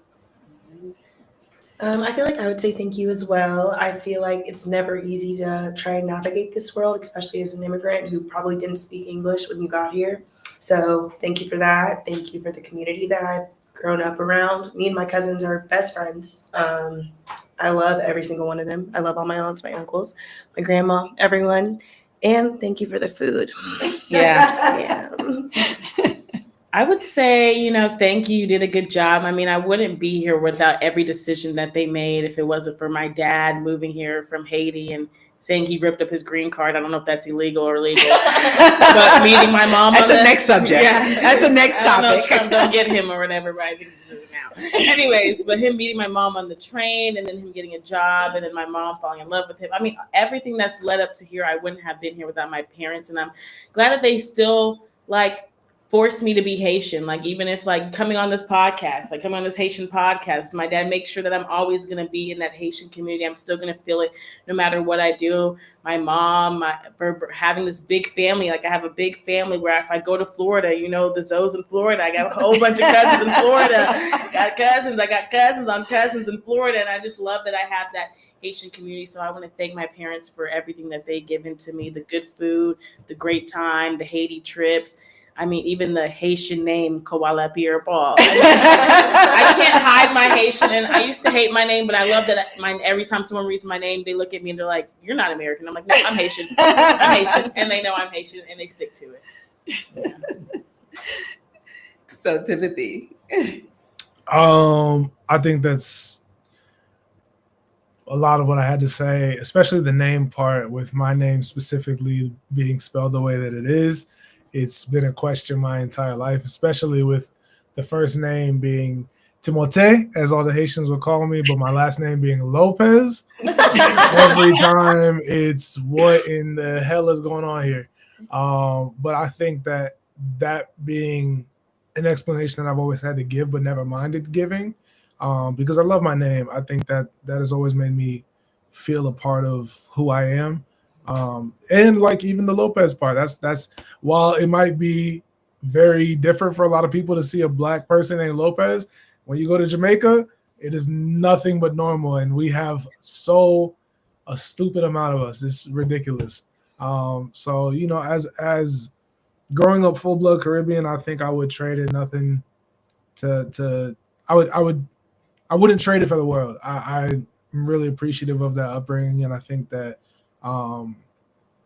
the foundation that it gave me as far as the culture that we were raised in and just the values and knowing who we are, knowing that we're worldwide, knowing that our food is regarded as some of the best in the world.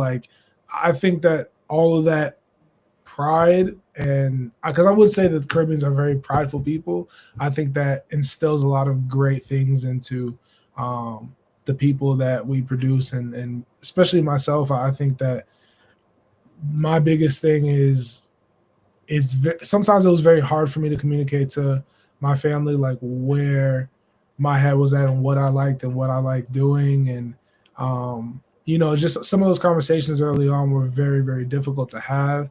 But I think that the one thing that my parents gave me that I was very appreciative of is they believed in me, and they said, if you're going to put 110% into this, we're going to maybe have some reservations, but we're going to believe you and we're going to put our effort into you. And even just them coming here,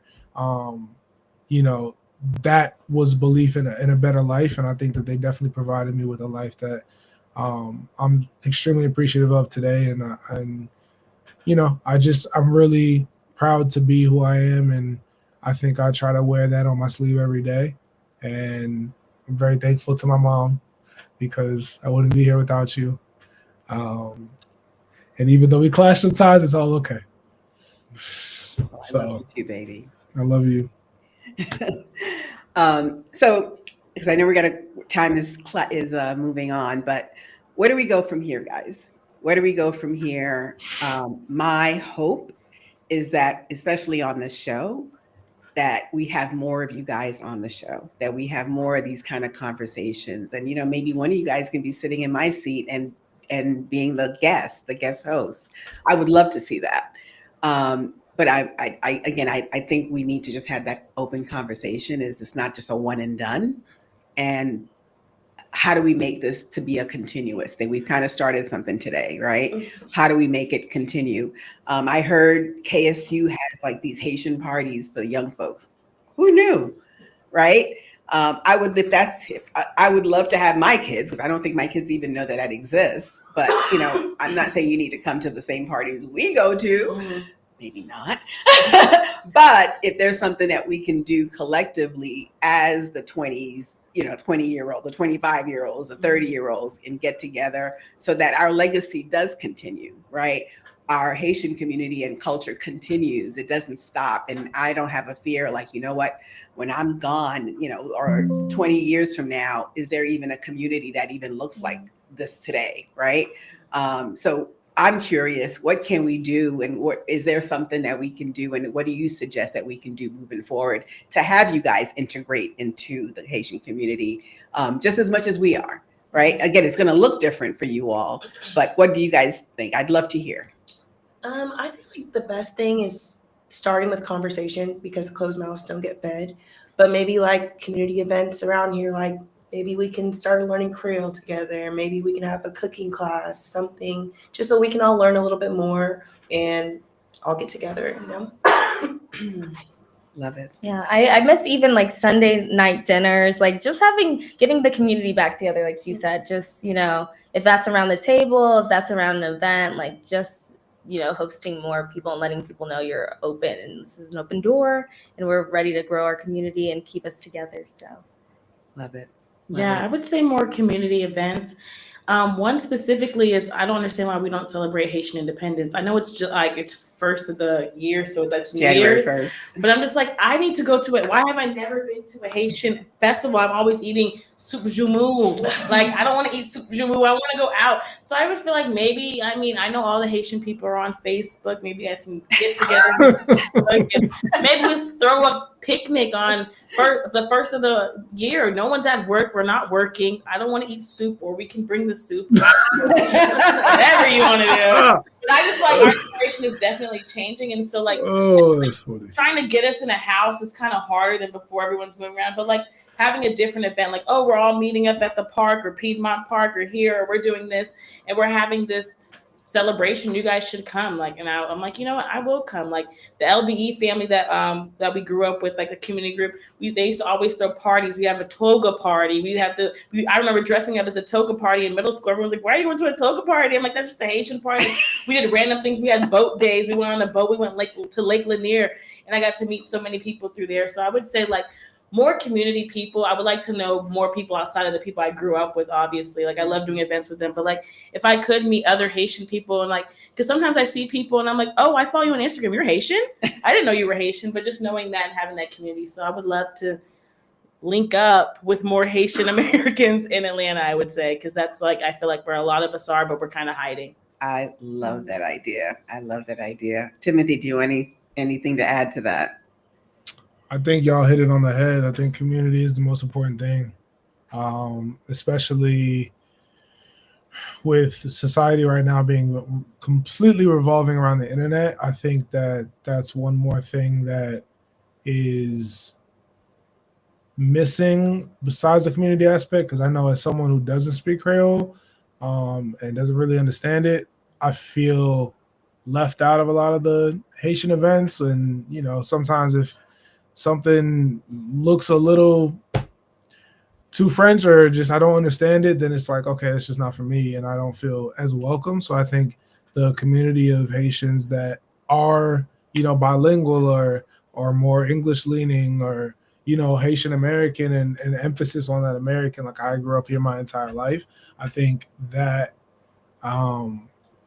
finding each other and finding ways to assimilate, like Brianna said, taking Haitian classes or even just going to parties and having fun in that community could be the key to longevity and we all want that aspect of our lives to continue long after we're out of our 20s and 30s and bring I want Haitian friends when I'm grown and have my house and wife and kids and I want my kids to be able to have that side of them and feel represented. So I think that starting now and connecting with the older generation, maybe not on just Facebook, maybe on Instagram, maybe on Twitter, just the other platforms, and just finding ways to communicate other than our normal means can lead to that longevity that we're looking for. Awesome. So there's an ulterior motive, right? That you guys are here, right? You do know that. I'm scared. I it's what I said it was. It's Haitian pop the balloon. No, I think, again, this has been a phenomenal conversation. It's been a great conversation. I thank you from the bottom of my heart for being here and being transparent and being really open and honest.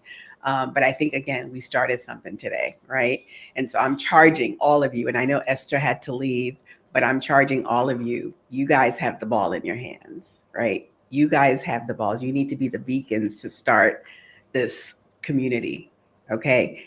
They're not coming apart. 20-year-olds aren't coming to party with me. Yeah. Nor do they want to, nor do I want them to, but they will with you guys. And you guys are beautiful folks. You guys are beautiful Haitian, Caribbean folks. And so I'm going to charge you all to, I don't know how that is. Again, I know it's not Facebook, but whatever the means and the platform that it is, I need you guys to... see, the studio's been open to you guys. The studio is available for you all. But again, I thank you all individually, Natalia, Brianna, Koala, Timothy, and Esther, I know had to leave. This has been a great conversation. I thank you, and I thank you, and I thank you. But I think the audience has been saying nothing but positive things about this show, and we have been gone longer than needed, but I think it was a great conversation. So I say that, and again, thank you, and thank you. All right. We're going to take a quick break, and my other hosts are going to be joining me for this other half of this show. But again, thank you all. If you guys enjoyed this conversation, please comment on the chat. Send us messages. We'd love to hear. Do we want to hear more of this kind of subject? What did you like? What can we do differently? Definitely would love to hear feedback and comments. Okay. All right. We'll be back. Have you ever found yourself embarking on a new construction or renovation project only to feel overwhelmed by the lack of expertise and time to manage it effectively? The solution you've been seeking is right here. I am Sabine Apollon, the founder and CEO of Aniba Consulting, with over 2 decades of experience in design, construction, and commercial real estate. I'm your dedicated partner in success. I'll assist you in identifying and navigating the intricate details of your project, dealing with local jurisdictions, coordinating with general contractors and subcontractors, even managing schedules and budgets. It all can become daunting and time-consuming. At Aniba Consulting, we specialize in making projects, small or complex, manageable and stress-free. We act as your advocates throughout the entire process, safeguarding both your financial and personal interests. Helping you deliver your perfect project is our top priority. Together, we will bring your vision to life.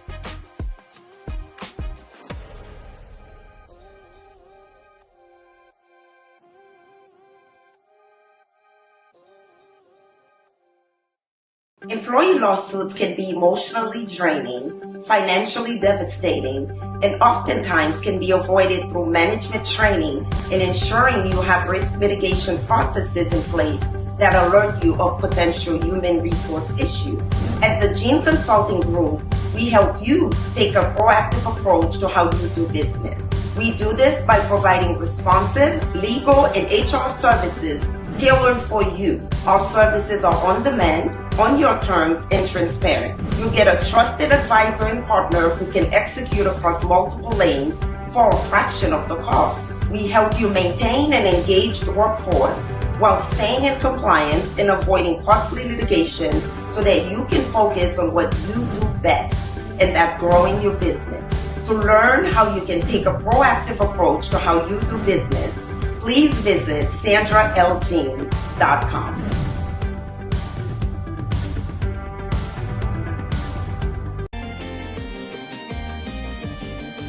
Moi, c'est Darlene Joseph. Moi, suis un realtor, real estate broker avec Inspirational Homes dans Georgia. Moi, j'ai un pile année depuis que j'ai aidé les gens à acheter, vendre et investir dans le caille. Yo relem realtor communautaire. Si vous Florida, vous pensez pour venir Georgia, il y a pile option pour vous. Tant qu'une option dans la communauté ça que nous prenons. Nous connaissons que Georgia a un gros caille. Si vous pensez pour un gros caille par là, contactez Darlene Joseph avec Inspirational Home à 678 613 75 76. Encore, c'est dans 678 613 75 76. Ou capable de joindre moi sur tous les réseaux sociaux, sur Facebook, Instagram, TikTok, moi là comme Sold by Darling. Contactez-moi et m'appelez-moi joindre Kai Paola. Grand-papa, compagnie manger officielle, diaspora haïtienne. 100% haïtien. Son compagnie qui a fait effort pour faire économie Haïti, maman Haïti, brassé. Et puis grand-papa, un paquet de différents produits de qualité, blé ak pitimi, pour moun qui fait sikyo, maï moulin. Et puis pois Congo, si pois Congo jaune là, c'est le grand-papa gagne qui sont Haïti tête droite. Lalo, John, Jumango, et puis superstar grand-papa, du riz grand-papa, basmati, du riz jasmine, c'est pas du riz chemical qui fait mon malade là, non? Grand-papa, oui, une qualité sans pareil. Ou qu'à imiter, mon pape, jamais gagné. Grand-papa, oui, et puis nous compte bagarre là déjà, ou à manger un pépin à grand-papa. Pour plus d'informations, relez-nous dans 866 472 67 26 ou bien visitez-nous sur www.grandpampan.com.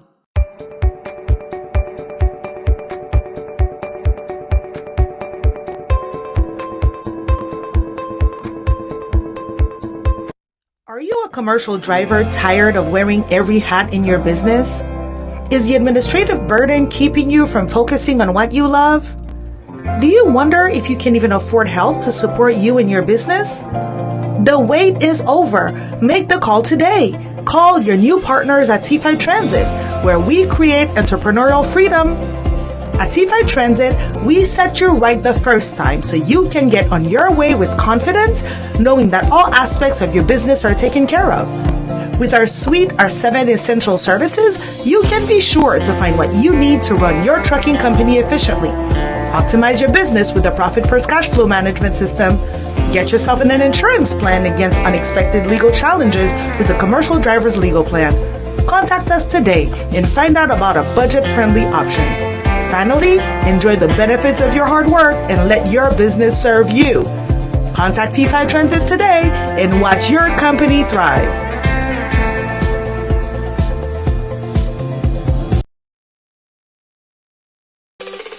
Now your business. Moi, c'est Darlene Joseph. Moi, suis un realtor, real estate broker avec Inspirational Homes dans Georgia. Moi, j'ai un pile année depuis que j'ai aidé les gens à acheter, vendre et investir dans le caille. Yo relem realtor communautaire. Si vous Florida, vous pensez pour venir Georgia, il y a pile option pour vous. Tant qu'une option dans la communauté ça que nous prenons. Nous connaissons que Georgia a un gros caille. Si vous pensez pour un gros caille par là, contactez Darlene Joseph avec Inspirational Home à 678 613 75 76. Encore, c'est dans 678 613 75 76. Ou capable de joindre moi sur tous les réseaux sociaux, sur Facebook, Instagram, TikTok, moi là comme Sold by Darling. Contactez-moi et m'appelez joindre Kai Paola.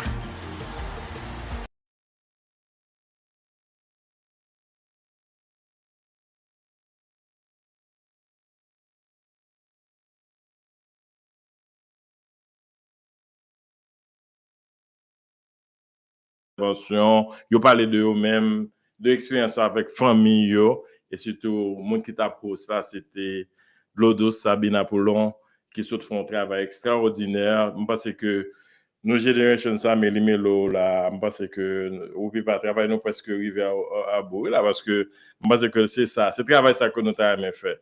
Nous avons que la communauté a supporté jeunes ça. Moi c'est Sabine, c'est une très bonne idée. Ensemble avec Martine, tout, c'est une très très bonne idée pour nous mener jeunes ça pour être capable connaître qui monde que y côté au sorti, nous faire connaissance avec eux, nous les capacités nous les valeurs qui sont capables de faire. Et c'est pas pour nous mêmes seuls, c'est pas petite nous mêmes seuls, c'est pas petite Sabine, c'est pas petite Rupipa seulement, parce que il y a l'autre jeunes dans la communauté donc à inviter viennent participer dans show. Show c'est pour nous que lié idée c'est nous mêmes qui pour partager ensemble avec nous. Ou bien pas penser de choix. Bon, son show, vraiment, moi-même, moi, saisi, moi, dans qui niveau show ça vient aller. Bon, c'était une belle représentation de deuxième génération. Non? Timounio vraiment parler de toute bagaille. Il parlait de l'expérience, de parler de qui ça a aimé. Bien entendu, il faut nous écouter parce que, après, nous, au niveau, moi, avoir obligé de céder la place. Tu comprends? Et Timoun Sayo, nous avons toujours fait une façon pour nous mener tout Timoun qui est dans la deuxième génération, gérer les young adults, nous font une fête pour eux, côté pour eux réunir, pour eux network. Parce que si vous regardez bien, en pile là de yo network, yo gen plateforme par là. Nous même nous sur Facebook, yo même gen bagay par là. Instagram, et vraiment où est que yo intéressé rencontrer l'autre monde, même bien petite film de ce dia là, where am I gonna meet nation Haitian. So faut nous montrer que nous qu'a fait fête pour yo, nous qu'a fait au network, nous qu'a fait rencontrer l'autre monde de valeur, nous qu'a kembe au moins kembe tradition nous ouais que Haitian que y a porté en pile fois c'est pas ça vraiment que nous penser à eux même c'est ça nous besoin penser. So Sabine, you did a wonderful job there, me dit Timoun tout c'est pas la dernière fois non parce que m'dare même là toujours parce que gen l'autre Timoun qui était besoin venir qui pas de temps mais n'a font show quand même pour eux peut-être n'a regarder comment nous ca fit dans ce schedule là but that was a wonderful show. Yes. All right, nous avons confrère nous monsieur Simalo qui rejoint nous dans Zoom et nous connaissons que monsieur Sari même week-end ça a été vraiment busy et il est là avec nous encore on lundi côté que il gain préoccupation il gain l'autre activité qu'il t'a doué apprend mais il est là avec nous à ce soir. Sabine l'eau douce et welcome monsieur Sabine parce que je connais ça welcome ça pas le besoin même parce que c'est dans le mettre l'eau douce que le besoin. So Monsieur Simalo here, the one and only,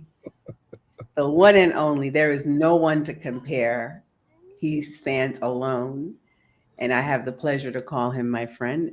So again, I am welcoming you to Meli Melo Show once again, and your voice is powerful. The impact that you do in the community is admirable, and like I said, I am honored to call you friend. So welcome. Thank you.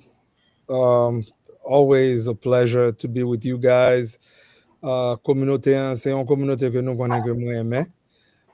Et show en soir, moi suivre, c'était une beauté, extrêmement une beauté pour garder the new generation, okay, of Haitians.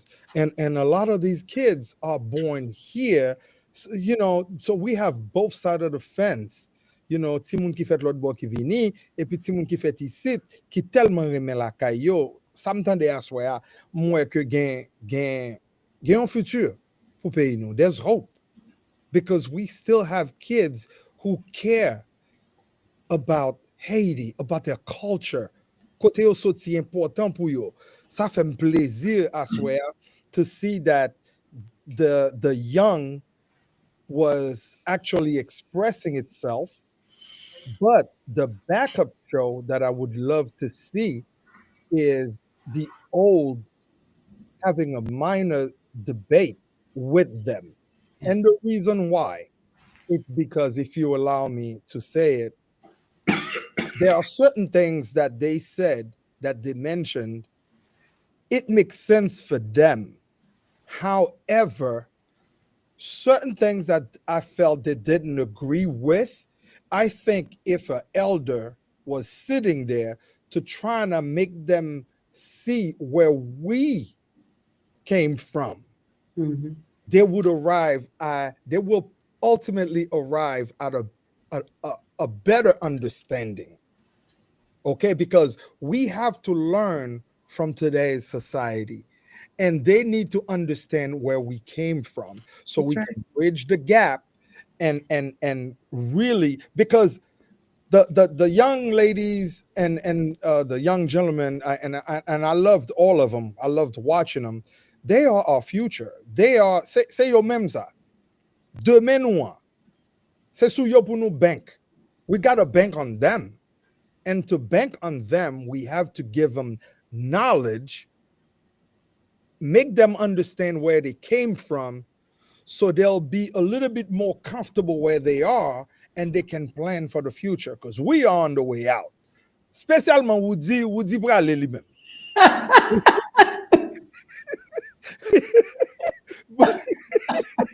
C'est pas, Rupipa nous avec moi-même là, je veux m'abonner. But however, these kids are the future, and it was inspirational. I loved it. I think we need to do this more often. But again, thank you, Sabine. Kounya m'tande c'est de l'eau douce, mais for me, you will always be douce. So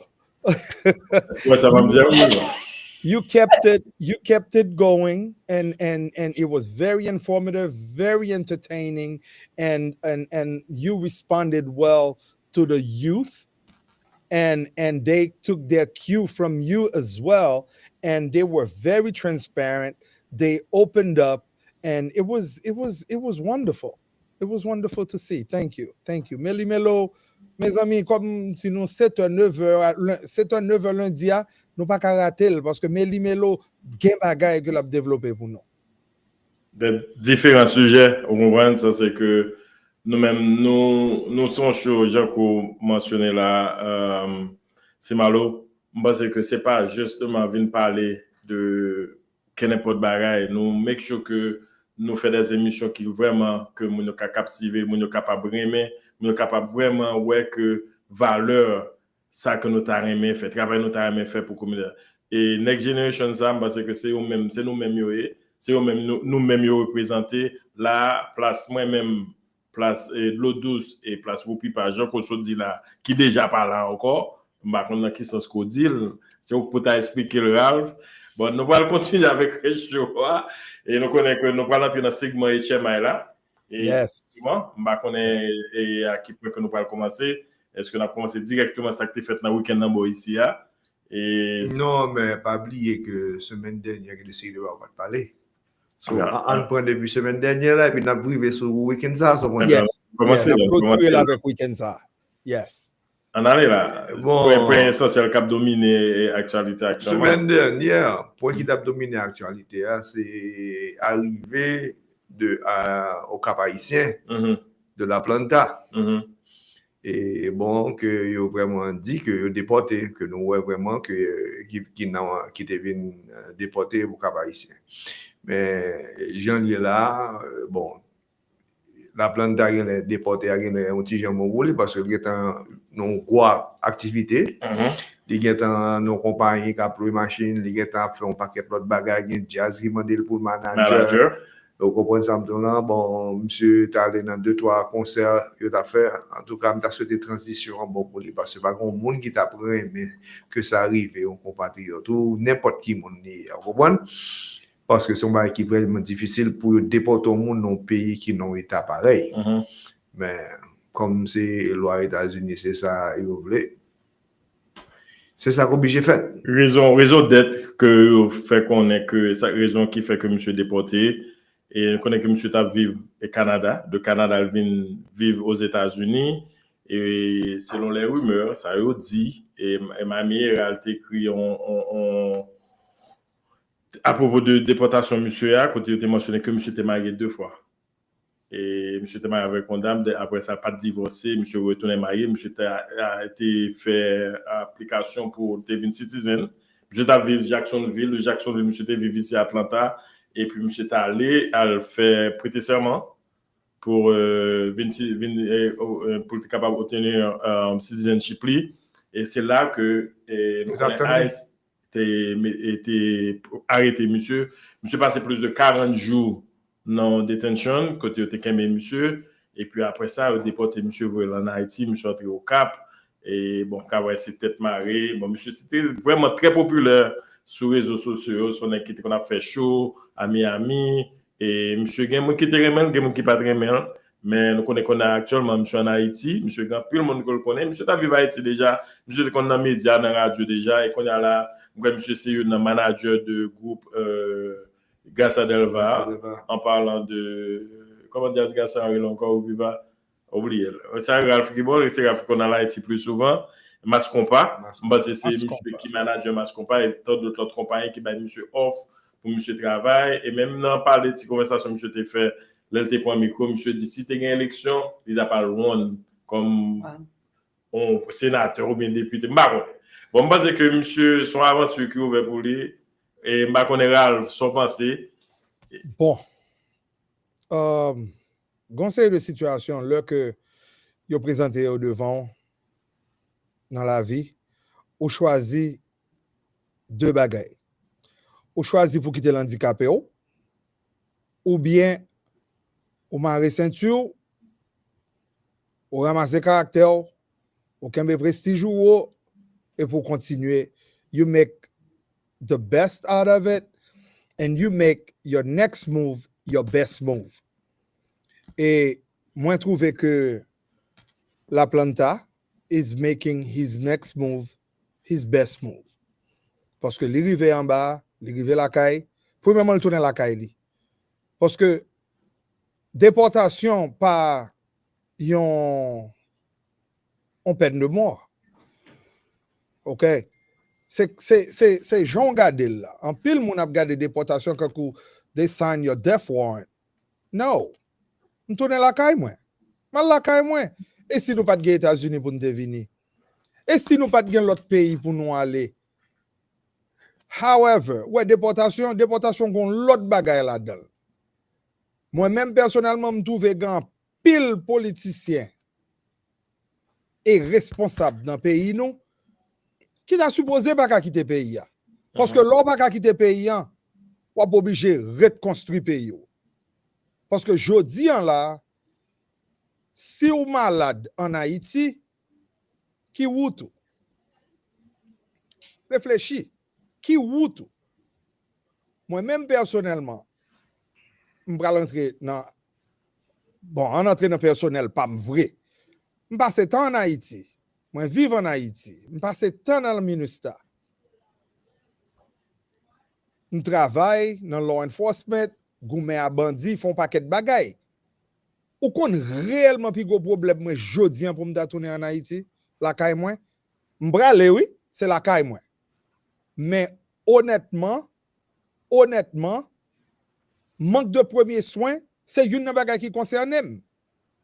Si m'gon malaise la kounya la, qui pourcentage que m'gagne pour me survivre?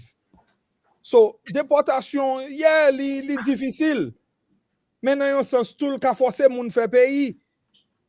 Vous comprenez, quand pile moun qui a supposé pas qu'à quitter le pays, reconstruire la caillou.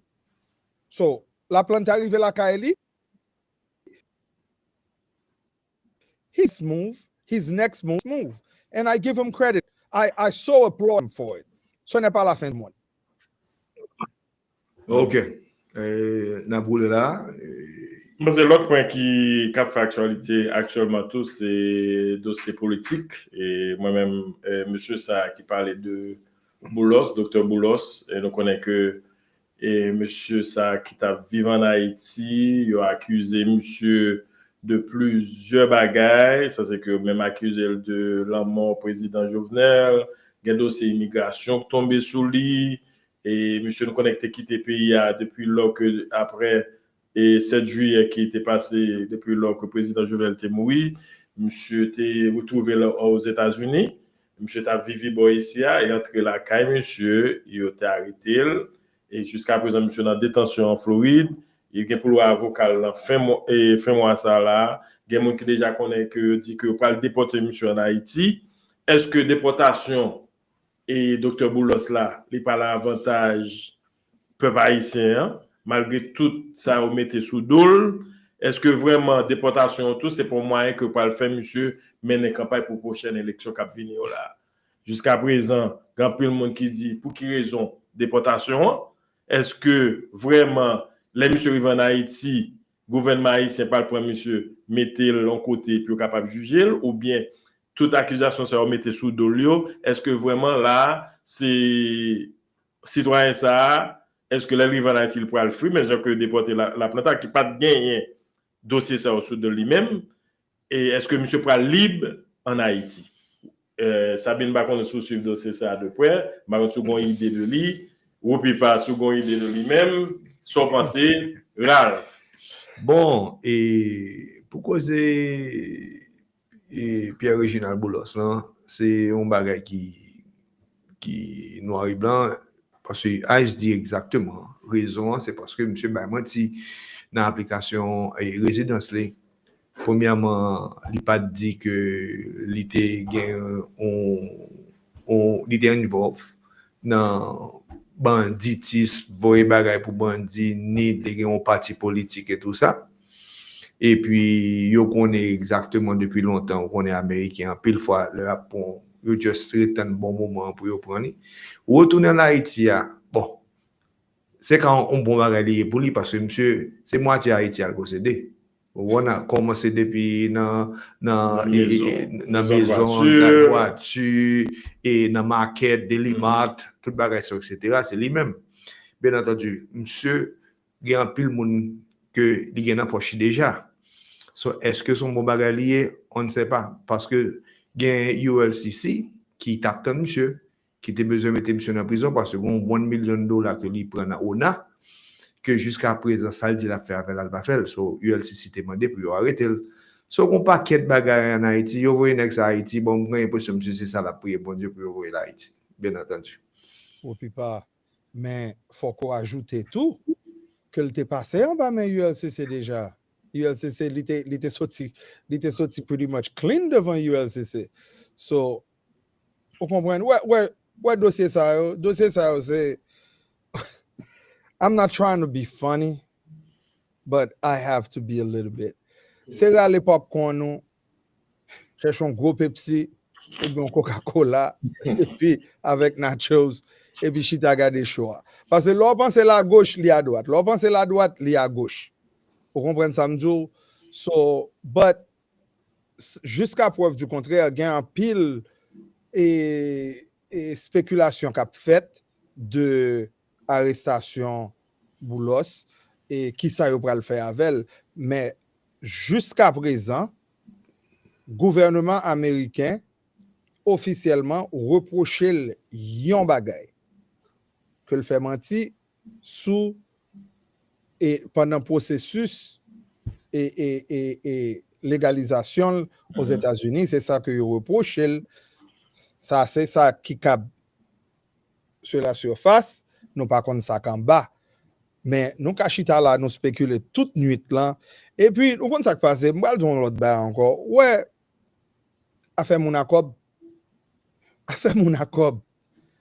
pas fourrer doigt tout trop fond là-dedans pas parler trop là-dedans parce qu'on ka étonné bam dou pour qui ça 2009, je retourné en Haïti dans Minusta, moi j'ai un bon ami qui est Sabine, tout. Oh. Et qui c'est une famille pour moi. C'est madame et ami d'enfance. Il t'a dit mon bagay. Un bagay qui prend longtemps pour me comprendre. Il t'a dit en Haïti, c'est le seul pays côté tout bagay possible qu'a vient impossible et tout bagay impossible qu'a vient possible. Il varie tête moi. Elle te dit ça. Me fait écrire en Haïti, m'était toujours en Haïti parce que vivre en Haïti avec elle fait 2 jours vacances en Haïti, c'est pas même bagaille. C'est 2 bagailles différents. So à cette époque, moi j'étais toujours rentré dans le pays, j'étais toujours là, je suis capable de faire 7, 8, 9 voyages dans l'année en Haïti. OK, mais rechita sous béton, c'est 2 bagailles différents. So là elle dit ça, me trouvais que comme si me perdu. Eh bien, c'est pendant que je commençais à vivre en Haïti, moi je viens comprendre que Haïti réellement, premièrement, son terre pour moi qui bénit. Les différents du reste du monde là. Et bagay yo fonctionner différemment la kay nou. Tout bagay possible, kavin impossible, tout bagay impossible, kavin possible. Le dossier boulos là. Bon. Sabine va toucher pour ça. On finit avec ça qui est passé week-end ça pour nous rentrer. Alors directement dans l'autre activité que tu as faite et nous allons parler de activité Boïsia. Donc on est que tu es monsieur Boïsia parce que monsieur ça lui-même il travaille pour communauté il a longtemps dans communauté il a un business dans la communauté et monsieur ça a monté, il tombé, il toujours là. On parle de Saint-Cyr. Et parce que référence c'est Olé restaurant parce que là l'on dit Olé restaurant on dit communauté haïtienne. C'est un seul restaurant qui là même là que tout autre restaurant qui ouvre après ça ou pas attendre mais Olé toujours été. C'est une activité qui est faite pour fête monsieur Boïsien côté que nous te gain confrère nous Osno qui était là, nous te gain Sabine qui là équipe Meli Melo a été là déplacé. Et nous avons Simalo qui était chanté dans la soirée ça, monsieur son beau d'être local, yes. Local, ben qui était performé. Yes. Et nous pas regarder, nous pas juste regarder, on petite vidéo de ça que tu as fait dans la soirée ça et pas connaître des vidéos, pas connaître si que vraiment on essaie de regarder pour nous capturer une vidéo et que local t'a performé. C'était fait c'est de retrouver à ce là nous pas connaître il était sous l'île là même est-ce que vous n'avez essayé ouais si nous capable de voir texte là c'est parce que monsieur Taïm faut parler pour le remercier communauté quand pile monde dans communauté qui était sorti Cab quand était déplacé tout le monde et Gwenel quand était déplacé tout le monde qui était sorti dans activité l'autre activité qui était faite bon ici était sorti a dit monsieur bonne fête souhaiter monsieur bonne fête et nous dit sincère bonne fête, mais le staff Meli Melo bonne fête. Ça bien noté là, commenter l'activité mettons à l'aise, expliquez-moi aux gens qu'on voulait. Toute communauté a été venue en pimpa pour célébrer Saint-Cyr. And it was great to see tout le monde en blanc, tout le monde vient définitivement give him his props. And it was great to see. It was a good time. Local did their thing. Tout le monde a dansé, tout le monde a bamboché. It was a really great event. And if you missed it, sorry you missed it. You'll get to live it through the videos, but it was definitely a very great event. It was great to see everybody show up and support him. Again, Cecilia is there for everybody. Pour tout le monde, n'importe qui event ou qu'on est là. So it was definitely great to see it, and we'd love to see that happen more and more. Yes, on regarde, on idée de ça que tu as fait. Comment Sabine qui malade dans le pied, oui. On Sabine qui t'a bien dansé, qui t'a amusé très bien dans la soirée ça.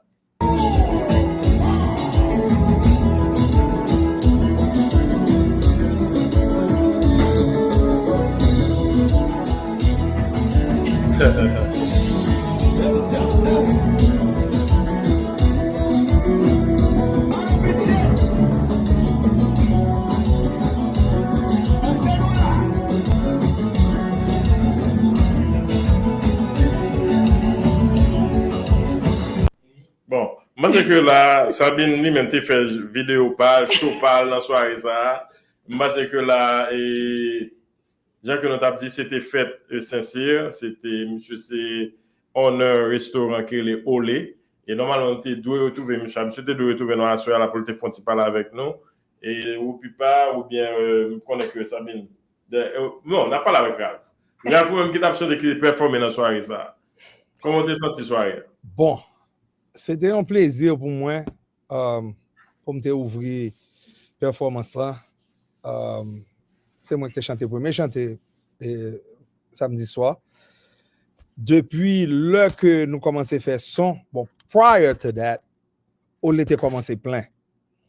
Le temps que Bon et Jazz là fait son, Maestro Delva,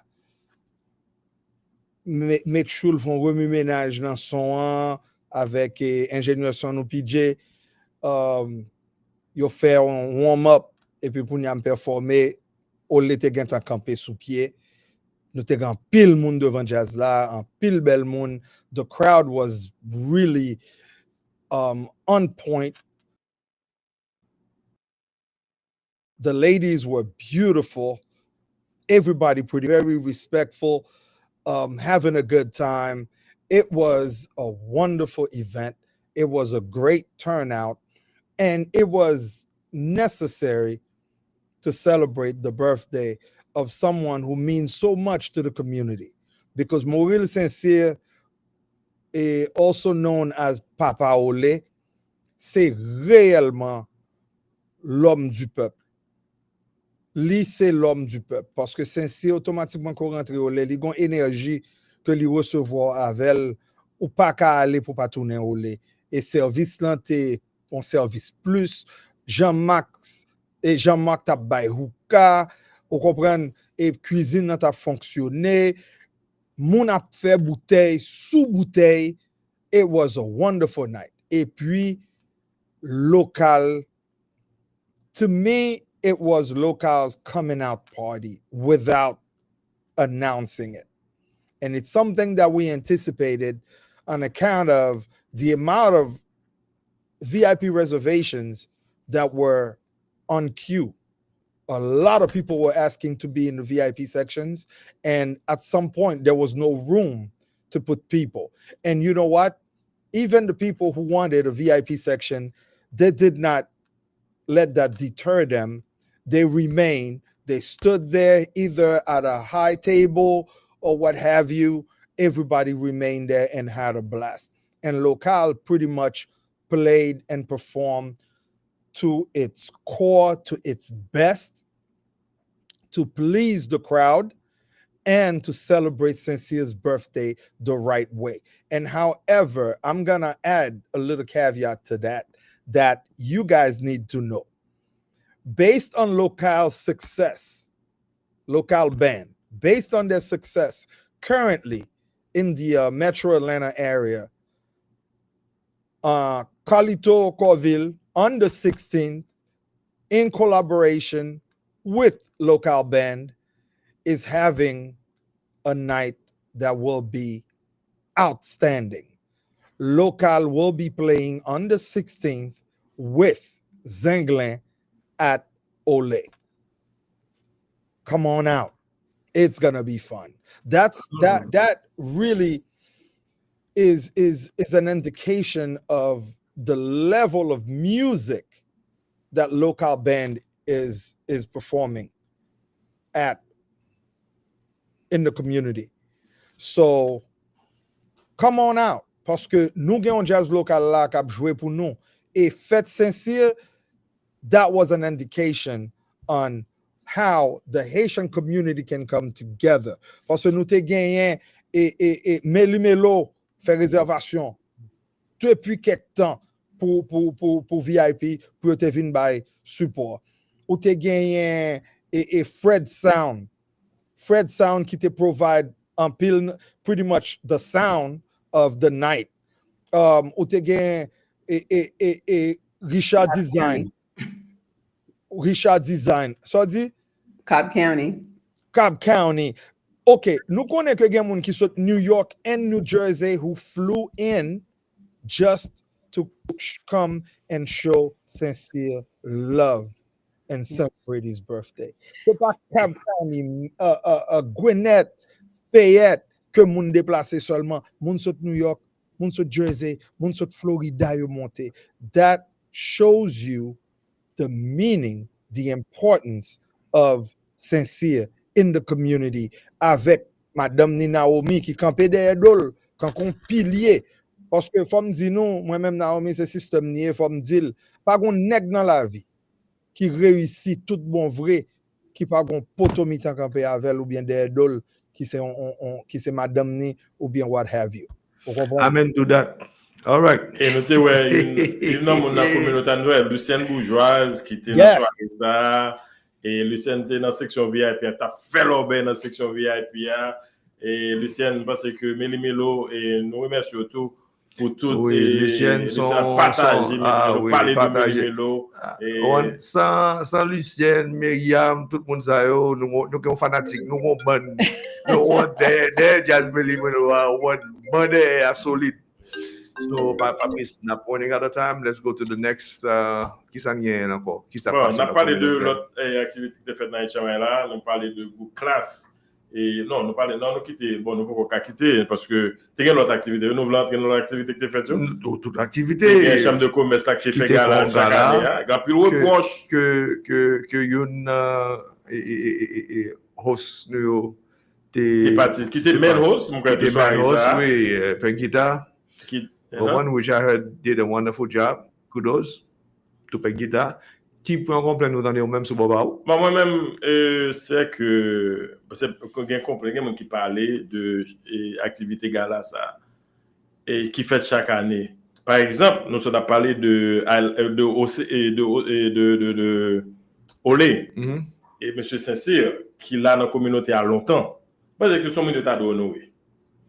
Si chambre de commerce là font gala, il y a des gens que tu as honoré invité que tu es capable de dire que monsieur ça font travail énorme dans la communauté en nous ballon plaque.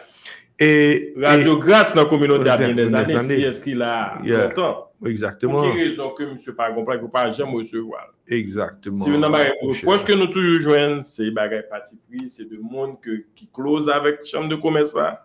Si ko par exemple mi moun sa yo ou bien pas ba yo ça que pour ba yo.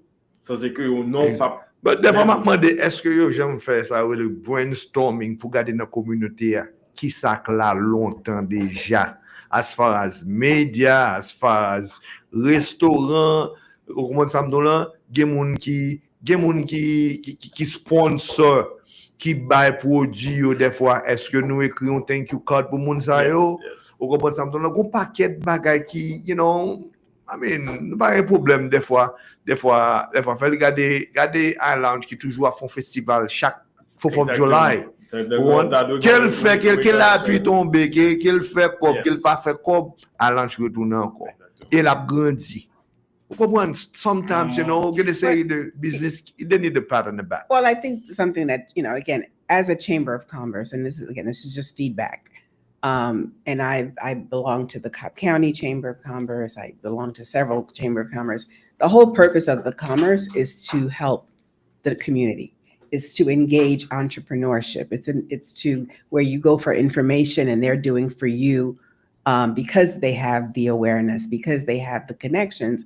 But that's what it's for. So again, honoring our folks, honoring our people, and even being present, because I can't remember the last time that, again, no tutsa na pali no HMI, that I see 1, 2, or even 3. I mean, maybe one person is there, but they're not showing up as the commerce, as being representing us as the chamber. And I think that's something that's feedback that we need to get back to them. Non, ça sur point média, parce que chambre de commerce a dû une sorte d'invitation que tu as dû faire. C'est pas que CS ou bien Boubloule ou bien Rupipa pour participer. Regarde, je tombe gâcher une erreur pour ici. Parce qu'il faut pile travail pour chambre de commerce. Et parce que monsieur, son état de honorer, son état de présenter ballon plaque. Donc on ça m'a dit pas connaître ça passe qui a est-ce que ça a été gagné whatever ça passe mais média t'as dû gagner invitation spéciale. que là, nous parler de tout. Ralph, je connais si vous avez quelques... Juste voulais ajouter que Chambre de commerce, the Georgia American Chamber of Commerce also focuses a lot on doing back home. They do. They actually do. I have to be honest and fair about that. However, you will not please everyone, and I can understand the concern because some of the things that you guys heard in the community, I have heard as well. And I think as a people, as a group, as Haitian, I think faut que nous ta acheminé complexe ça feedback que nous gagnons. Yeah, I'll take the word complaint. Feedback, even though in gagner qui sorti comme complaint, ou pas qu'à cacher le tout. Okay, however, the feedback we have, positive and negative, I think we need to get it. Parce que Ronald said to the president Chamber, Ronald is a very personable and approachable person. Okay, I think we need to get those things to him, and I think we need to extend an invitation to the chamber, to the president of the chamber, and invite him on Meli Melo so he can pretty much explain a little bit more and get people to understand more from his mouth what the chamber does. Okay, Ralph, on va connaître sous téléphone ou bien computer qui ouvert toi, nous avons un petit feedback là, dans fin là. My apologies. Non, non. Et il y en a moi que l'a dit merci tout qui était doué là ensemble avec malheureusement préoccupation l'autre activité le de point. On a parlé de Wesley Mathurin et monsieur ça qui a fait un travail dans la communauté. Qui a dit que mon sur le point de technologie tout, by médias.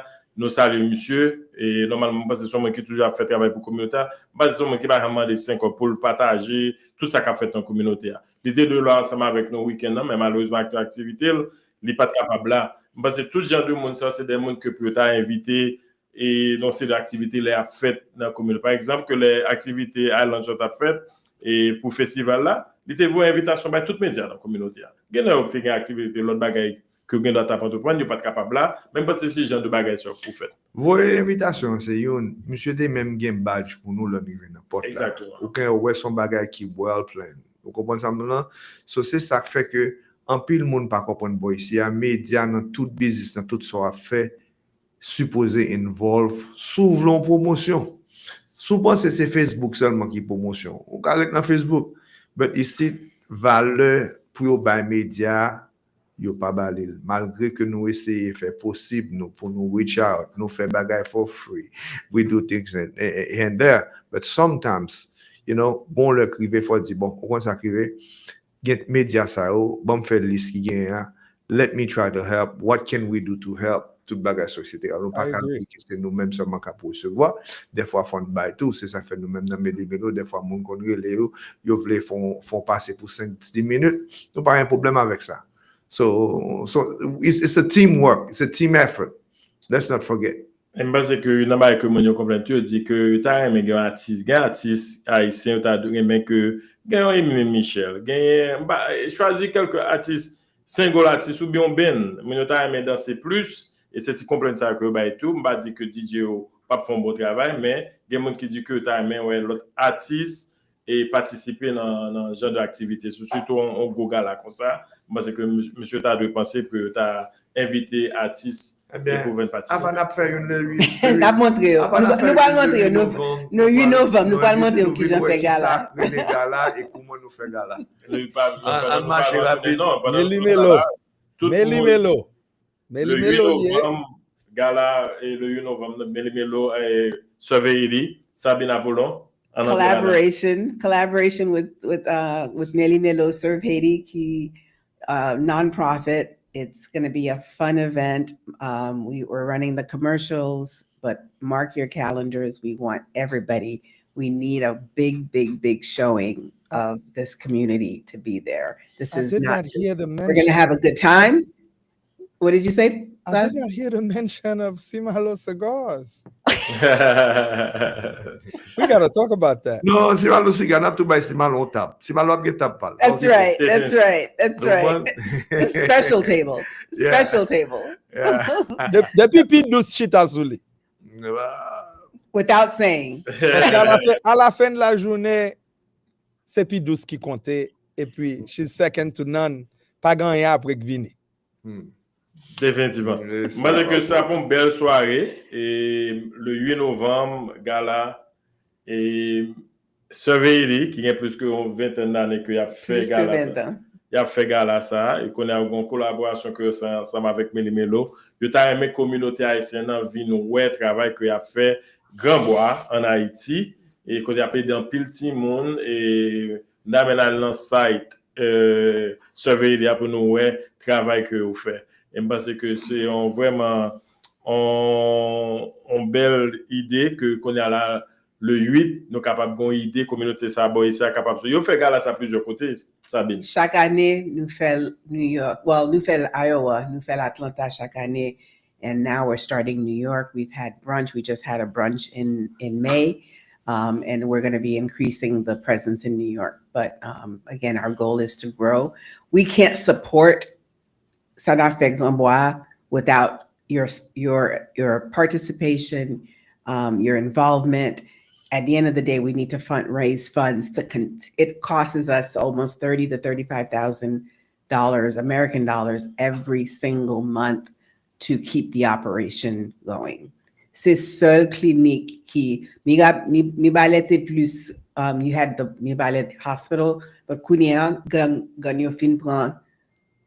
So there is no one. So this is the only location. This is the only clinic 24/7 that is in the area, whether it's giving birth, whether c'est pied cassé, whether c'est tête cassée, whatever it is. This is the only place 24/7 that is handling not only Glambois, but the neighboring areas as well. So this is so important. We have a whole staff that does everything, and they work, like I said, 24/7 to do this. So again, we need everybody's help. This is something, again, we would love to expand, but right now this is Glambois that we've been doing it, and we need your support, and we need you to come on solidarily and help and party with us, celebrate with us. It's 20 years of the clinic, but also this is also for a good thing too. Definitely bon. Et pour sponsor, si quelqu'un qui t'a sponsor, qui t'a contacté pour sponsor, Sabine? Just call me. No number? Just call number me. to reach out to Call you? me. Otherwise, on the website, servehaiti.org, get toute information là. We have the QR code that's going on the Meli Melo page. You can have you'll have all the information you need. All you need to do is use the QR code. Get sponsorship, get ticket. We made arrangements at the hotel at Villa Cristina. So we're inviting anybody. You don't even have to drive. Just stay the night at the hotel. Nous fait déjeuner notre matin. So we all ready. Nous gain room qui disponible pour nous toutes. So let's party, let's celebrate together, and let's also do a good thing for Haiti. Et fin semaine, au commencement de l'autre semaine, on a bien une idée de artistes qui vont participer. Et nous sommes capables de dire, mais comme contrat pour qu'on finisse signer. Et dans la semaine qui vient, on a mis des flyers dehors. Et nous parlons qui artistes et qui pourraient participer dans la gala ça, qui va performer dans la gala ça le 8 novembre.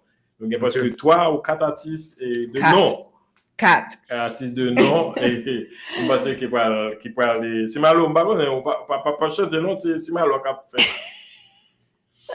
So, il t'a dit un bagage. Je ne vais pas m'occuper autant. Bon, on a profité avant d'aller là pour saluer 2-3 personnes qui sont sur le groupe là depuis longtemps. Oui, là. Vous comprenez? Je suppose que tout. Nous avons dit Thomas. Et bienvenue sur le show Meli Melo. Welcome to the show. Felicia Chestnut. Yes. Afoy. OK. Betsy Graham. Yes. Wow. Wesley Mathurin, nous saluons déjà. Nous avons Marilyn Cornet. Nous avons Natasha Deland. Nous avons Raymond Milfort. Mandi. I'm content là.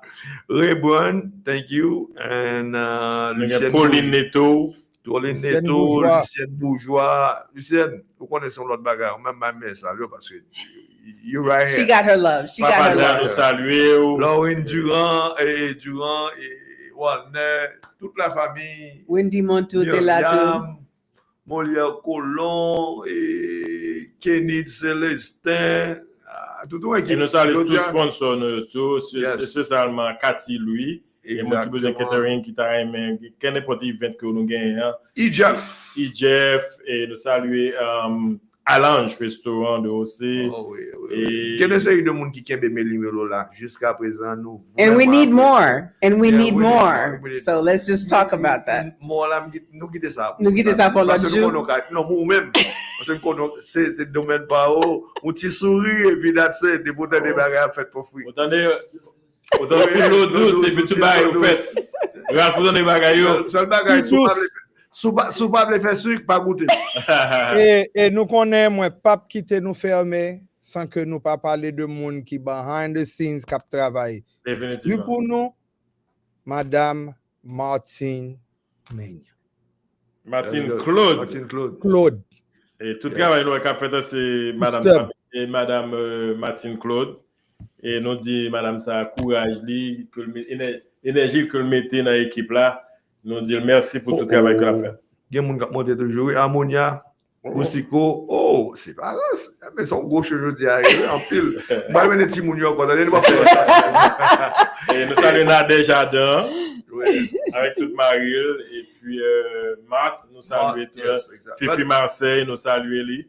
Odette tout maintenant me dit moun yo tout jeudi la première partie choix si nous cap un petit temps regarder si pas temps well et puis Shirley tout et puis ti moun yo vinn avec un paquet d'idées nous brainstorm nous ka gon ti bagay n'a fait pour ti moun yo pas oublier pour the young adult pour you can network entre you même so we come and we'll let you know when moi avec Fabrice et puis l'eau douce a pas organiser ça parce que ti moun yo besoin on avenue côté yo ka hang out côté yo ka même ou doit venir avec ti moun yo chita et puis on prend des ti moun yo cap danser. Non, il pas venir avec nous. Il pas venir avec nous. On va faire présentation pour nous là. That's right. Okay. That's it. Mirland Brignol fait monter là li dit nan kay là oui. Hein? Mirland Brignol. Mirland Brignol nous salue. Oui. Nous saluons Sandra Jean. Tout. Fatigo Rupipa, prête attention pour Sandra Jean, nous saluons. OK. Je dis mon tout en passant que monter sous choix là c'est un bail c'est une aller sous page noire, clique follow. C'est ça qu'a pédé nous tout. Nous même sur YouTube, soit sur YouTube, Meli Melo ETL clique ETL Meli Melo show. ETL Meli Melo show. Click bell là. Just to clarify, we have 2 pages, and we're going to clarify this soon. But make sure it's the newest Meli Melo show Atlanta. That's the one that you can see the videos and the replays of all the segments. But the other one we're going to get rid of soon. But just understand by next month. But so if you are on the other page, go on to this new one because this is the real show right here, this one. Okay. Bon, parce que dernier point nous toucher nous était en minute et n'a dit mon yo que tu gain l'autre activité que tu fait nous gain classe qui te font belle performance et New York on boat show que tu fait on boat ride parce que classe font dans 13e anniversaire classe là parce que là c'est une plus belle balle que classe te fait c'était dans New York et puis Beijing Cadillac qui de retour donc on est que semaine il était presque fait 2 mois absent il pas de sous scène et monsieur Damsao qui retourne parce que nous connaissons qu'à cause de papier tout Rupipa mesdames ça qui n'a pas ce travail et que gain work paper que gain pour venir jouer ici aux États-Unis et nous avons que performer dans Boston c'est une belle soirée et je pense que Frantz Aristide qui t'a fait coverage soirée ça Radio Gouvernement FM nous dit merci tout qui t'a partagé ensemble avec nous sur page Meli Melo et puis nous gagnons T-Vice qui est en Haïti. Et je pense que qui était joué for Liberty Wanamet, il était joué au Cap et il fait un sold out night qui était fait dans Port-au-Prince. Je pense que nous ouais que nous avons envie sortir. Je pense que si tu vas faire je pense que quand il pour à Haïti, c'est au Cap ou bien Port-au-Prince? Non, Port-au-Prince. Port-au-Prince et tu performé Port-au-Prince dans Caribé Hotel. Je pense que monsieur c'était sold out et mon était sorti là avec insécurité nous nous avons envie sortir. Nous voulons sortir et il y a un travail qu'a fait. Et si Malo voulait descendre en Haïti pour la présenter Siga en Haïti, si Malo, je connais, so ouais dans le jour à venir, nous venons faire mission. I miss home, m'en vie à la caille moi.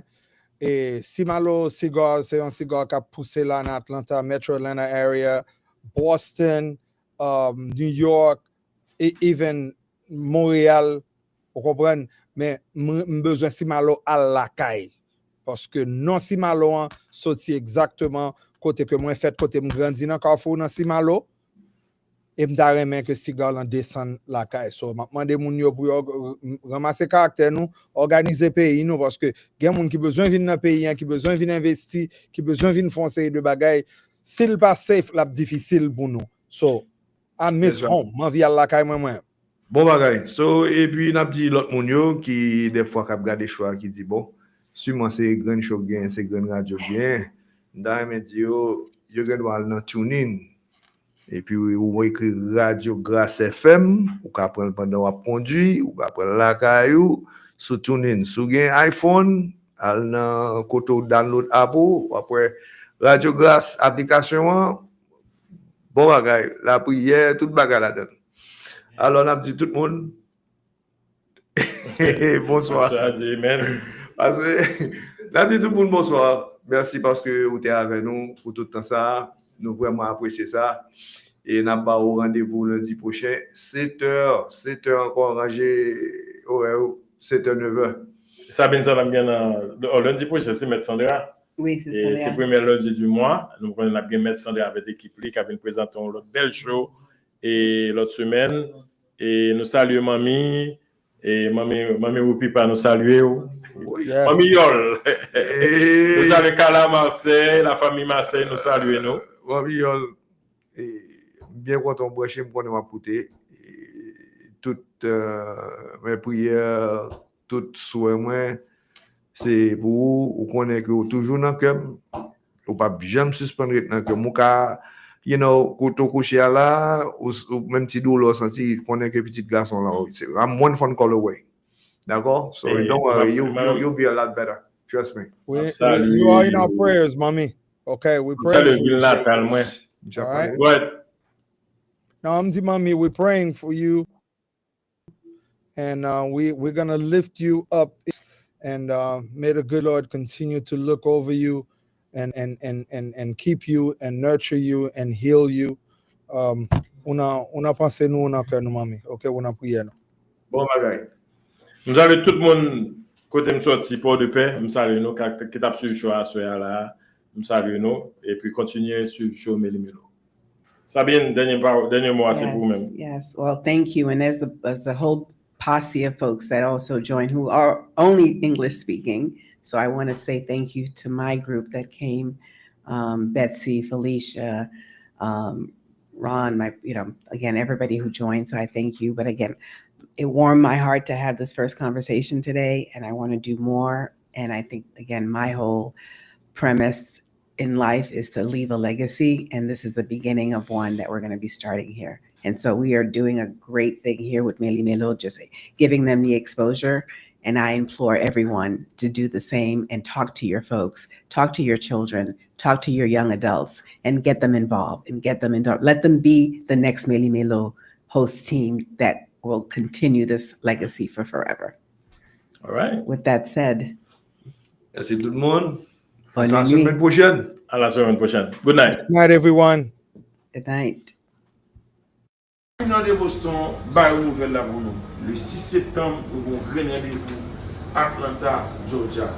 Essence Veni, nous avons Tony Mix, Vanessa Désiré, Kenya Haïti, avec l'autre DJ, avec des surprises, avec des artistes. Merci que nous, faites bien nous, parce que comment on apprend ça, comment, dans de Boston. Wow. Now your business is compliqué, mais nous là n'a pas de cassate. Vice là, tout le monde d'accord et puis n'a fait l'obéi. Tout côté nous, pays nous met en premier. Aïe valet, tout côté nous, et puis nous là nous faire poser, nous faire l'obéi, nous faire la. Vous passez bon côté, moi. Toujours manqué pilé, moi. Sans mime, yo fait moi. C'est ça, c'est côté nous.